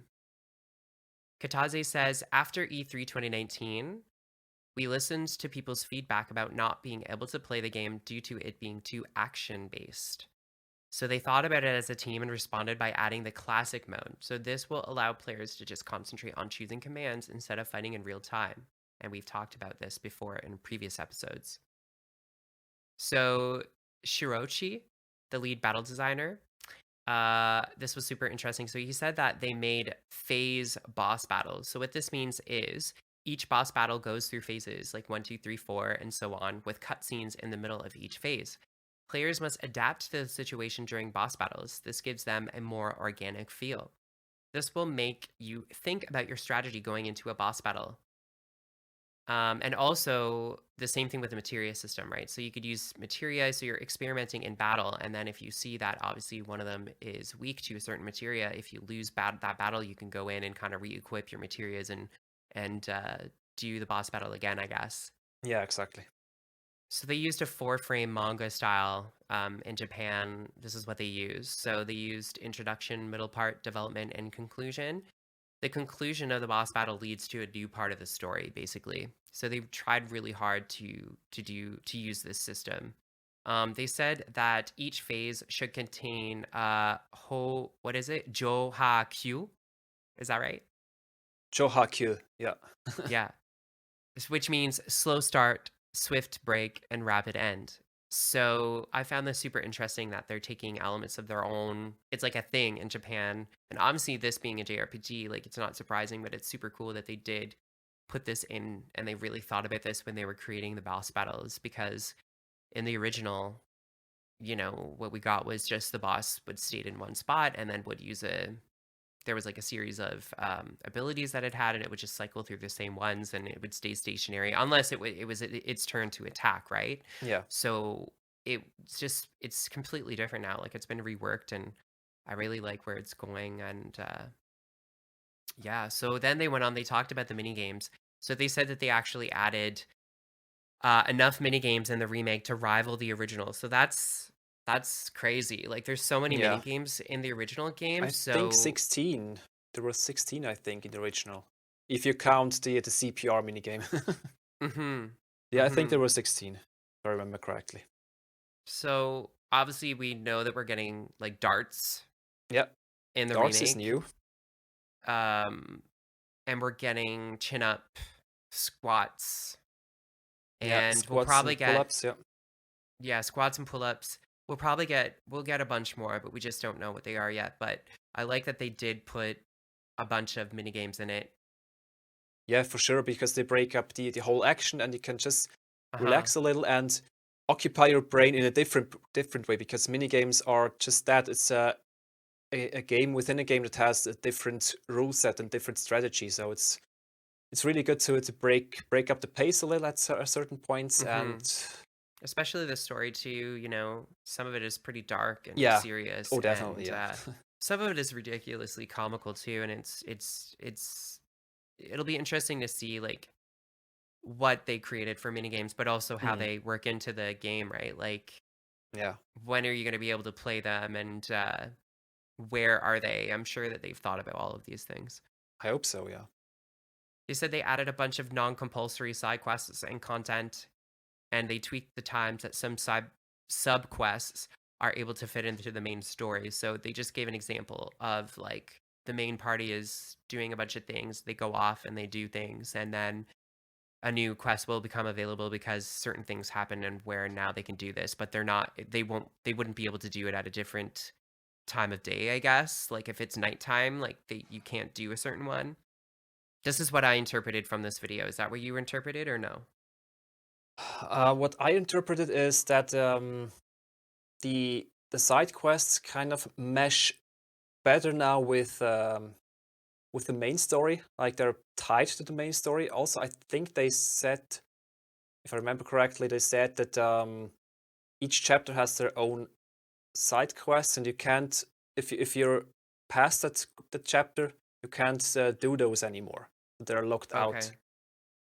and that's also why they showed this screenshot. It showed up there in the menu, chapter 3, and it showed 6 side quests. 2 of them still concealed because we haven't unlocked them yet. Okay. And I already said back then that they are probably tied to chapters. And this also means if they're tied to chapters, then they can also tie it to the main story, or at least that the part of the story. Like in the Sector 7, in the slums, as long as we're there, we can help out people there, and each one of those side quests will probably have something to do with either the lore of the slums, or will be probably tied to Seventh Heaven or to Tifa or to Cloud or to some other NPC that's maybe vital to understanding how the slums work or something like that. Just it sounded to me that they really tried to make involved side quests and not just throwaway quests like, oh, I need 5 of this, and you get go get those 5 of this, return, get EXP, and it's done. That's it sounds different, like maybe not as extreme as in The Witcher 3, but maybe closer to that compared to those silly fetch quests in Final Fantasy 15, as we've talked about it or ranted about that a lot in our apprehensions video. Or video, sorry, podcast. Yeah. Yeah. Yeah, that's how I understand it. Yeah, the mini games. I'm really looking forward to those. Mm-hmm. What I really find interesting is they created classic mode out of feedback, because so far they never said anything about gathering feedback and acting upon that. So Yeah.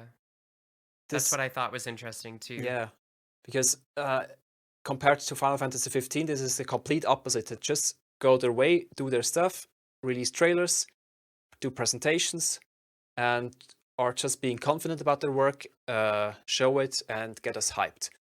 Final Fantasy 15 was quite the opposite. There were so many active time battle reports. We had Mm-hmm.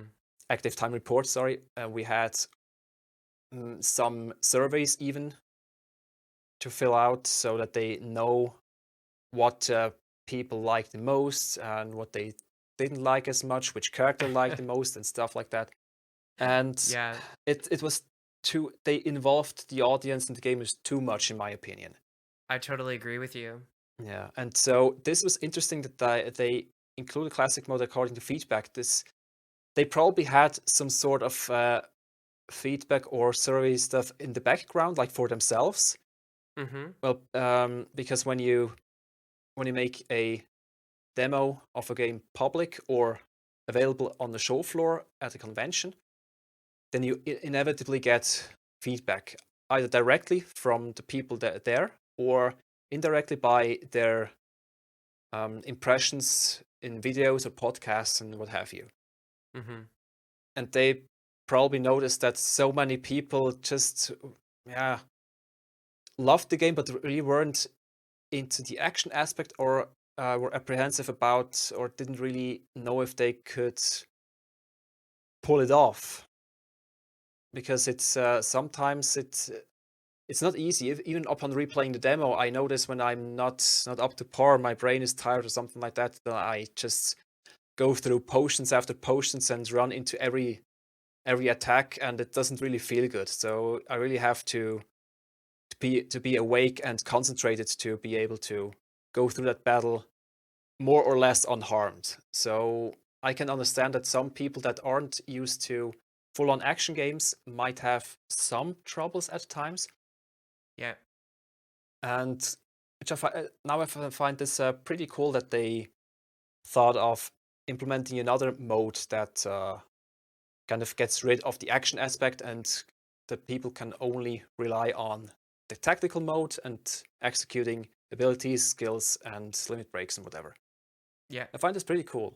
It's a little bit of a shame that it's in easy mode, but maybe it was the AI is probably not good enough to keep up on normal, because there's much more damage, and you inevitably like get a little bit more damage in, like, or the enemies get more damage in, because sometimes I notice this, especially when escaping from the Mako reactor. On the way up, you encounter 2 more mono drives, and I was testing out classic mode then, and Cloud just didn't want to attack. He also all the time he dodged and guarded, never attacked, because I know he was probably caught in a loop of guarding against one, and then against the other, and then against the first, and then against the second again. and I had to take over and get a few slashes in to even be able to use Brave or Yeah. something. It's yeah, it's probably because of that they opted for easy mode, so that it's not as much of a problem. And when the player gets hurt, it's not that much of an issue or the mistake of the game, because yeah, it's probably too hard to make or replicate human behavior into the AI of the characters. Hmm. So that's my guess. But it's fine for those who just want to play like the original. Classic mode is almost the same. And the original was also not that hard anyway. So I think normal mode in Final Fantasy VII Remake is harder than the original game, in my opinion. So classic mode is much closer to the original battle system. Fight me on this. And then there's this very interesting boss battle phase. It's I noticed that they did that, and I hope that they will continue this phase system. And it seems like that's actually the foundation of their concept or strategy on how to design those boss battles. And when we take the Scorpion Sentinel, the first boss, as an example, like, it also has 4 phases. The Yeah. first one, as they said, is the introduction. Like, it's normal attacks. You get accustomed to how the boss works, a few battles, and that you also need Barret when it jumps over to the wall, and need to use lightning magic to get it staggered more quickly, and that it's its weakness and all that stuff. But it's not as hard, so it's more like a warm-up. And then comes the middle part. The boss changes strategy and tries to throw you off, which is the barrier, which you have to find a way to get around the barrier, which is when you should find out that there's the field generator, which you have to get to and attack. So it's a completely different strategy than in the introduction. And then if you have if you got enough damage, then it goes to the development phase, and then the boss really shows his main and strongest attack. It develops to the peak, so to speak. It has a tail laser that he deploys a few times if you're not quick enough, and even I think the AI also changes a little bit and deploys his stronger attacks much more often. And you have to really learn how to quickly retaliate, or else you'll just keep healing or keep blocking, and it's not really fun anymore. And then comes the conclusion, phase 4. The boss gets desperate and throws everything at you at once, which is his overkill attack, which deploys the machine guns and the what is it? The machine guns, Yeah. the rockets, and I think some more attacks, just everything at once, and just going completely crazy.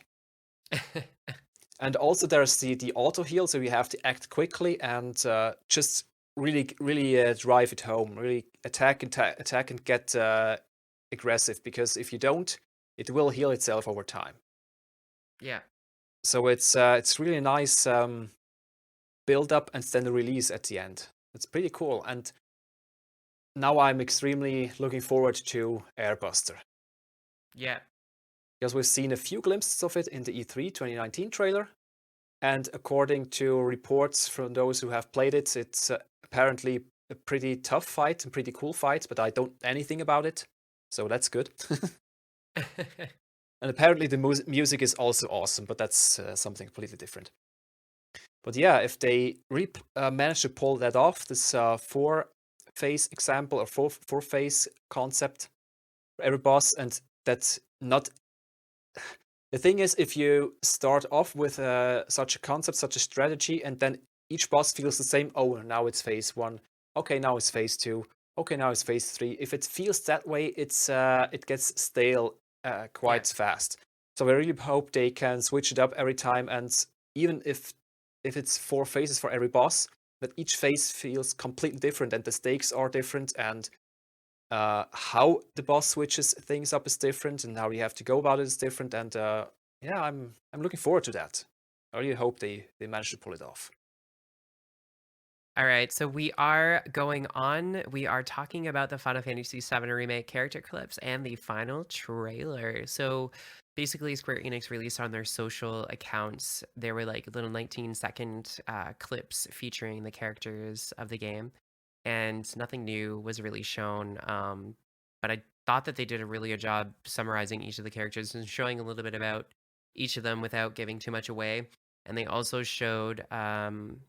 showed them in combat a little bit, but didn't go into detail about like how their combat works. But it's just like a little flash of their combat style, and then yeah, they just ended. And I think it was every day they've been doing a new character, or every few I days think they've been so, yeah. doing a new character, or something like that. So I thought it was really effective. I thought it was really cool. But obviously, like we're up to date on all this stuff, so we Yeah. already know about their combat and like about their story and stuff like that, and who the characters are. So it's really aimed at people, I guess, that, don't really know anything about the game. They're trying to attract new players, and obviously we understand that, and that's awesome. So I thought they did a really good job with those.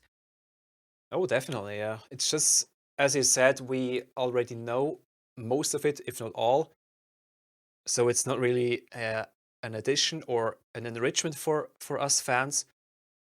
Still nice to see, but exactly because it's nothing really new, and with the fear of maybe seeing a new scene or a new angle of a cutscene, or maybe seeing a new ability or just a new area in those battle scenes, as you said before, I chose to not watch them, and I probably won't either. Maybe after I play the game, just to see what I missed or didn't miss.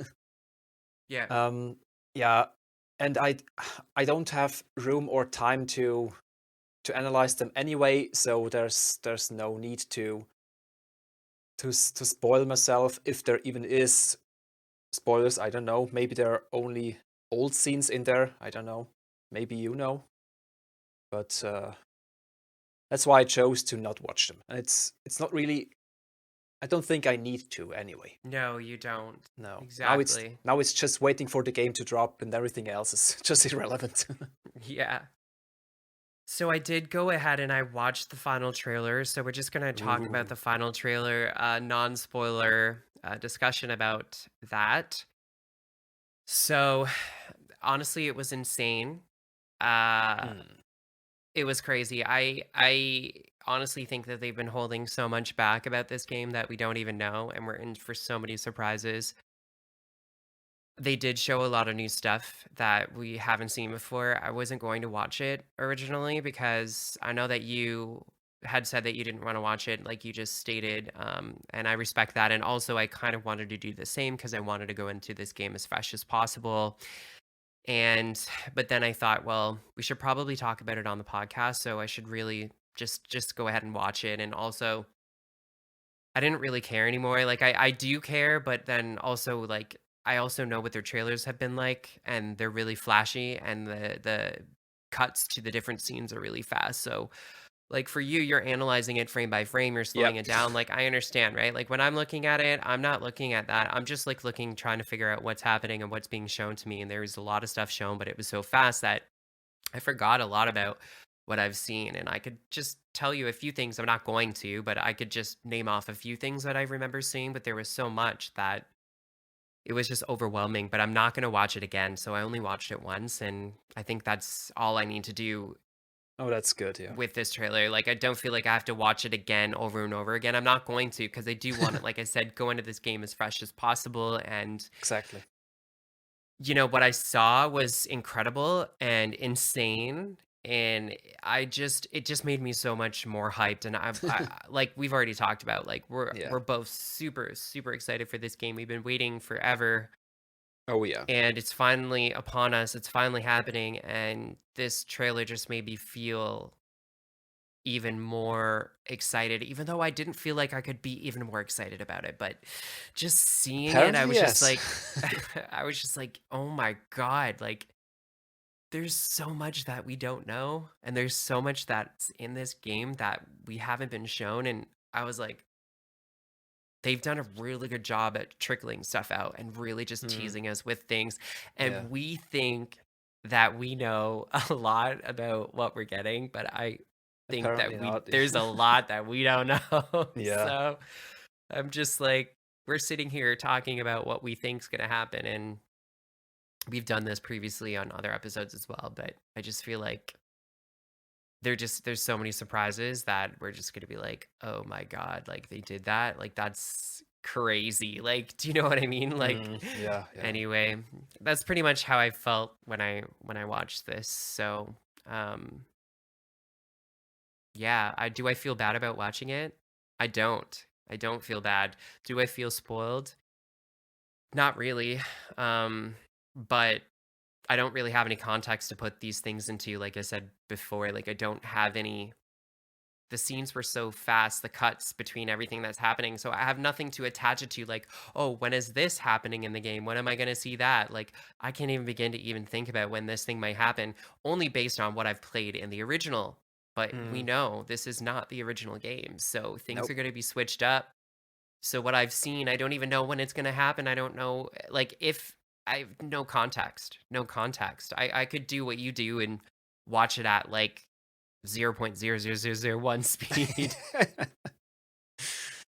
and look with my magnifying glass up to my computer screen, and just with like every pixel moves, I'm just gonna be like, oh my gosh, look, that little Mm. pixel moved over there. Yeah, that's my problem. If I decided to watch that trailer, Yeah, first and foremost, I have much more context because of all the analysis, and I would notice so many things. And even after watching it once, I probably have the urge to go back and confirm stuff that I exactly, thought I saw, and exactly. then I'm into this devil spiral, and no, I just don't want to. Yeah, and then you're gonna pause it and you're gonna be like, "Oh, what's Yeah, this?" Like, just because exactly. that's what you're used to and that's your habit, right? That's what you've been Yeah. doing for so long, and you're gonna want to do Mm, that. And I no. understand that, but it'll be interesting for you to go back and do that maybe Oh, after sure. the game comes out and you're done playing it, and then you go back and look at, oh, look at how much they did show us. Or Yeah.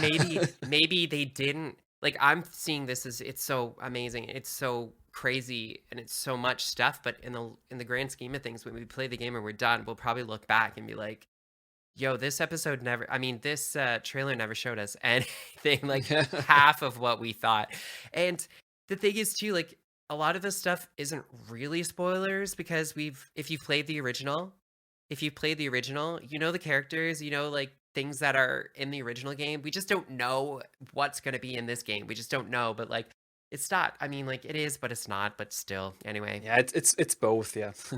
like, if you haven't played this game, you have no context. So people that have played this game are crying out like, it's so Oh, spoilery, oh my yeah. god. But who is it spoilery for? It's spoilery for people who haven't played it, but those people don't know anything about this game, so it's not actually spoilery. Like, when we went back, remember, we went back and we talked about, I think we talked about this, but it was like the original trailer that was released for the original game in 1997, and also Oh, that's don't get me started on that.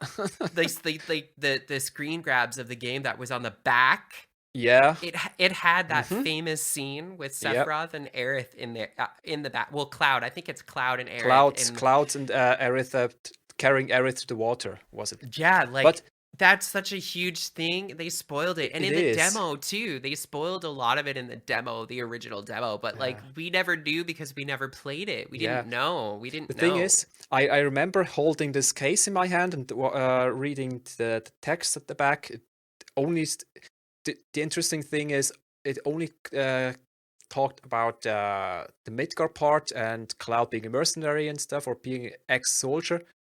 Nothing much about anything after Midgar, which is weird, but yeah. And then this one screenshot was of Cloud laying Aerith to rest, Yeah, but without any context. You don't know. It could be a baptism or something. I don't know. It's exactly. And also, you don't know who she is as a character too, no, right? no Well, when you idea. played the demo, like, Yeah, they did, but the demo was different than the actual retail version that we got. yeah, So that they too. changed stuff, like, Mm, but still, like, they did really spoil a lot, but we yeah, had no context. So, but now we do. But the thing is like, you think you know, but you don't. Like, there's so much that we haven't seen that we're in for, and honestly, I just can't wait. I'm just so excited. It's been so long. It's actually coming out this week. People like we've waited for this moment, guys. We've waited for this moment. We've waited for this moment For forever. years upon years upon years.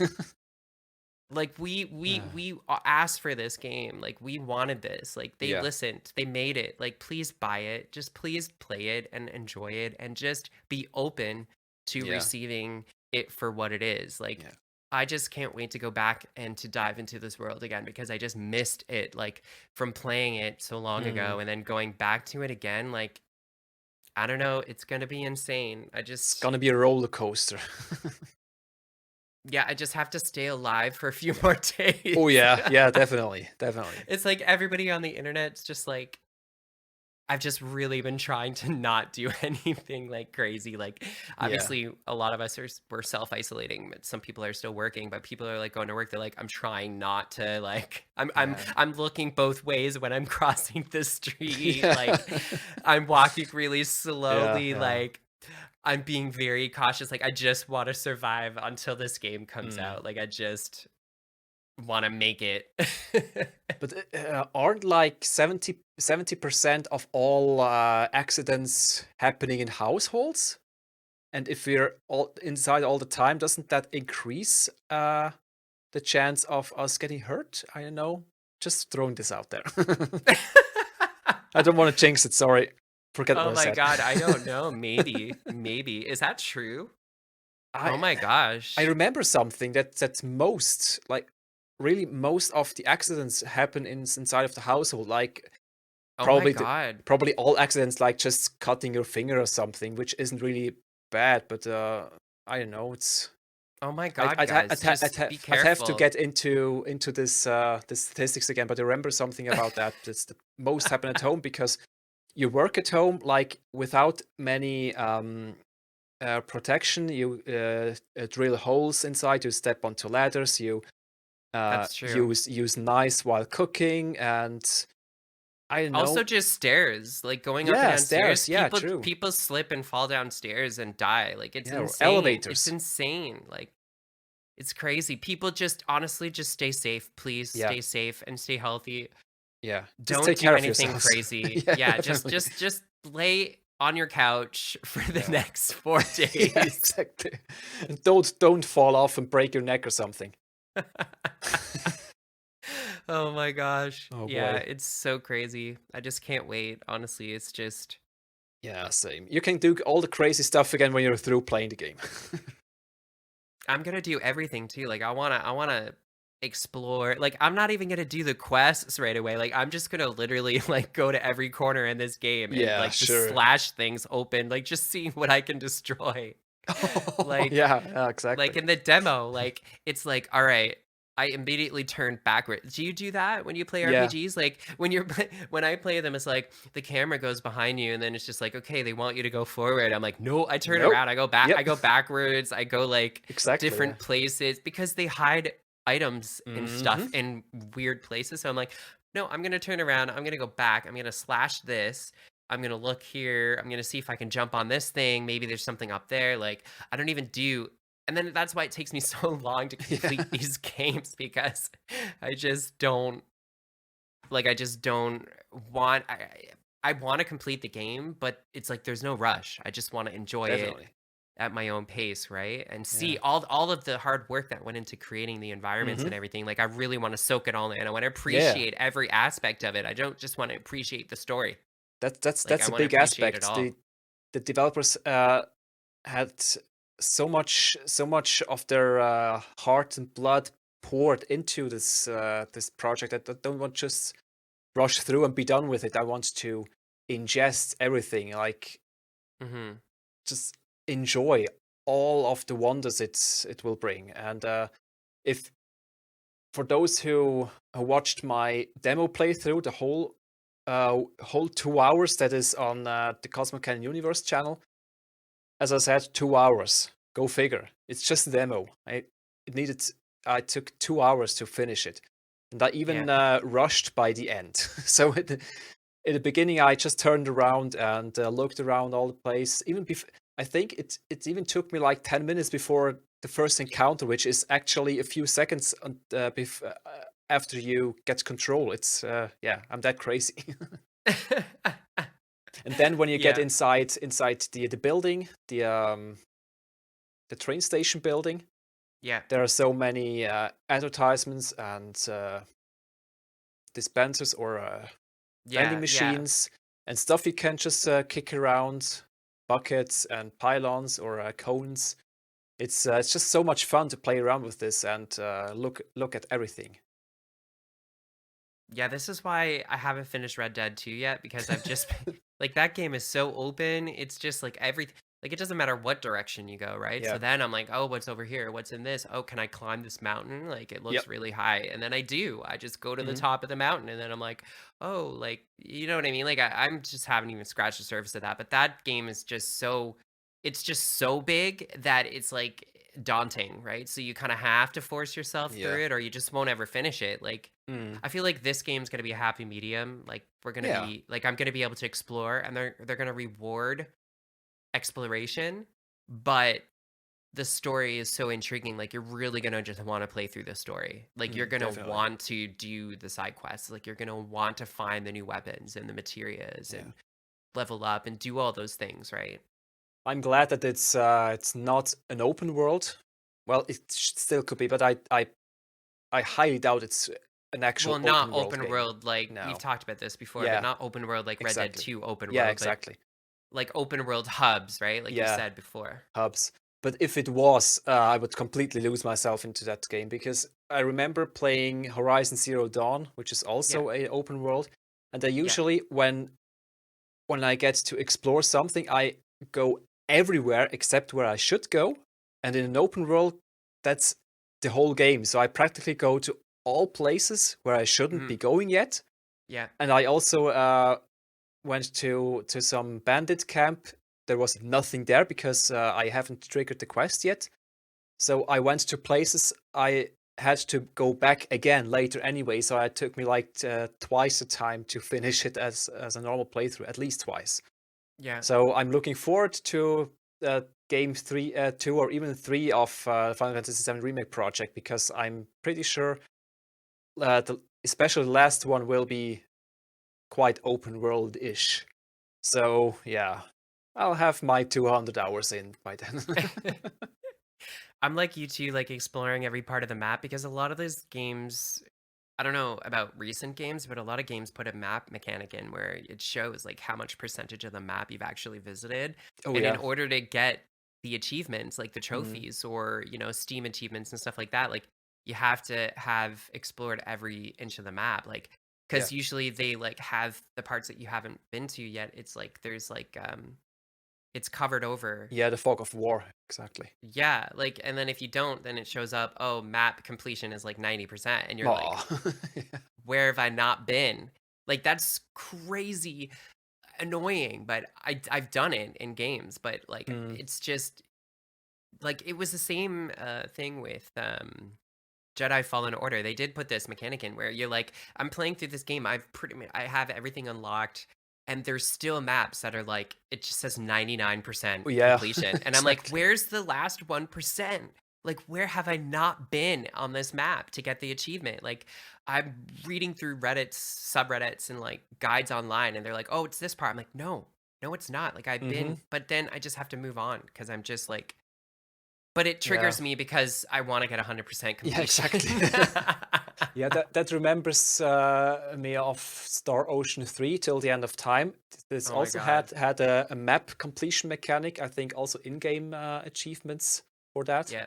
Yeah. And if I saw not 100% in one area, I just walked around everywhere and tried to uncover this last remaining triangle that's somewhere in a corner that you have. You really actually have to go into a remote corner to Mhm. unlock this. It's crazy sometimes, but yeah, I had fun with that game, Yeah. exploring everything. Yeah, I don't mind doing those things, but Yeah, exactly. I'm OCD, so I have, like Yeah. well, it's not, like, diagnosed OCD, No, but no.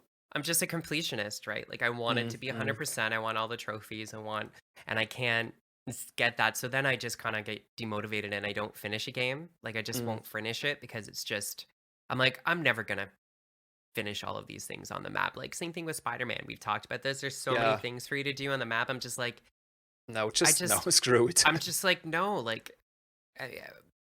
the benefits of getting it, they give you resources to kind of unlock new spider suits and different abilities and stuff and upgrade stuff. And I've done a lot of upgrading and stuff, but I just at one point I just had to decide like, no, I'm Yeah, done.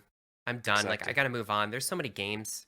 There's so many Yeah, games yeah. that, I want to play, and this game's coming out and it's going to be 100% of my attention. So I'm not going to have any Mm. other time for any other games. And Persona 5 Royal just came out and I'm not even No, like I'm like, screw I'm that. not going back to that game right now. Like, are you kidding me? That whole thing with the date mechanic where it's like it's the day of the week, you have to go to the dungeon, and like if you don't do it at the right time, the police arrest you and then it's game over. But they let you play for an entire week at the Mhm. end.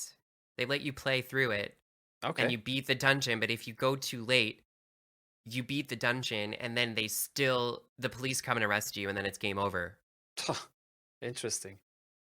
Like, why not tell you, "Oh, you know what? It's too late. You have to go back now." Like, why let you finish the dungeon and then tell you at the end, "It was too late for you to do it. Sorry, all your progress and all the items you got, everything is deleted. You have to go back a week." Oh, They that tell you at the sucks. end. That sucks. Oh, man. I'm just like, That's oh I no. love the music and I love the gameplay, but I'm just like, I'm not ready to go back to that. I'm just not ready. I'm ready for the remake. There's nothing else I want to play right now. I'm just Yeah, so same. waiting for this, honestly. So, yeah. All right, guys. So, for our upcoming episodes, we will be recording an extra episode next weekend with our initial thoughts about the game, and that'll hopefully be released on Tuesday, April 14. Our following episode will be a pre-review of the game featuring Robin from Par y Pixelar podcast. And then we will be doing an episode that will hopefully be releasing on May 5th. And it'll be a complete spoiler cast episode. So you guys should really tune in to the next episodes that we have planned if you guys are super interested in hearing our thoughts and opinions about the game. And also, hopefully, we will have Soldier First Class back on the show as well, and some other guests from the Final Fantasy VII Remake creator community, and also just our Discord server community and our podcast community as well. So, lots of stuff coming up in the future, lots to look forward to, and we're super excited, and we can't wait to share all of that with you guys. All right, guys. So if you guys have any ideas for topics that you would like us to cover in our up and coming episodes, you can write us at thereunionpodcast@gmail.com, thereunionpodcast@gmail.com, or you can join our Discord server and write them in the suggested topics or question channels. We do have social media accounts as well where you can reach us. We do have a Twitter account. It's at reunion underscore podcast, at reunion underscore podcast. We do have a Facebook. It's at Reunion Podcast. We do have a YouTube channel, The Reunion Podcast, where we post our episodes there, and we'll be posting any special video content that we do in the future. We do have an Instagram account as well. It's at The Reunion Podcast. So I know it's a lot to keep on top of all this, so I'm trying really hard to tweet and repost everything and retweet things and also post pictures on Instagram and everything. So you guys can check us out there for everything that we'll be up to in regards to the Final Fantasy VII Remake. Make sure that you join our Discord server too. So we do put a link in the description of every episode that we post. So all you have to do is click on the link and you'll be brought to the webpage, or it'll automatically open Discord, the app, and you just have to click on accept so you can be added to our Discord server. And we do have an amazing podcast community on our Discord server, and also Vyzz also has an amazing, incredible community at the Cosmo Observatory Discord server as well. There's so many people there. We're always discussing things about the Final Fantasy VII Remake. And if you guys love this game and you're really, into this game as much as we are, and if you're at home and you're feeling isolated or cut off and you really want to talk to somebody, then why not join us there? Everybody's there. Everybody's super accepting, super friendly. it's an amazing, incredible community. So it's been really, really helping me cope with everything with the whole self-isolation and the pandemic, and just to be able to grab my phone and immediately talk to somebody who is going to respond, but also is going to be, talking about this game that I care so much about and love it just as much as I do. It's quite incredible. So Oh, it is, yeah. It's really great community. It's so much fun. all right, guys. So we really hope that you enjoyed this episode. I just want to say thanks so much for tuning in for so long. You've been here, a lot of you from the beginning, and the game's coming out, and we've made it. So we can't wait to hear about all your thoughts and opinions about the game in the next coming weeks. So all the best to you guys. Stay safe and healthy out there. Thank you all for listening, and take care of yourselves. Bye. Bye, guys.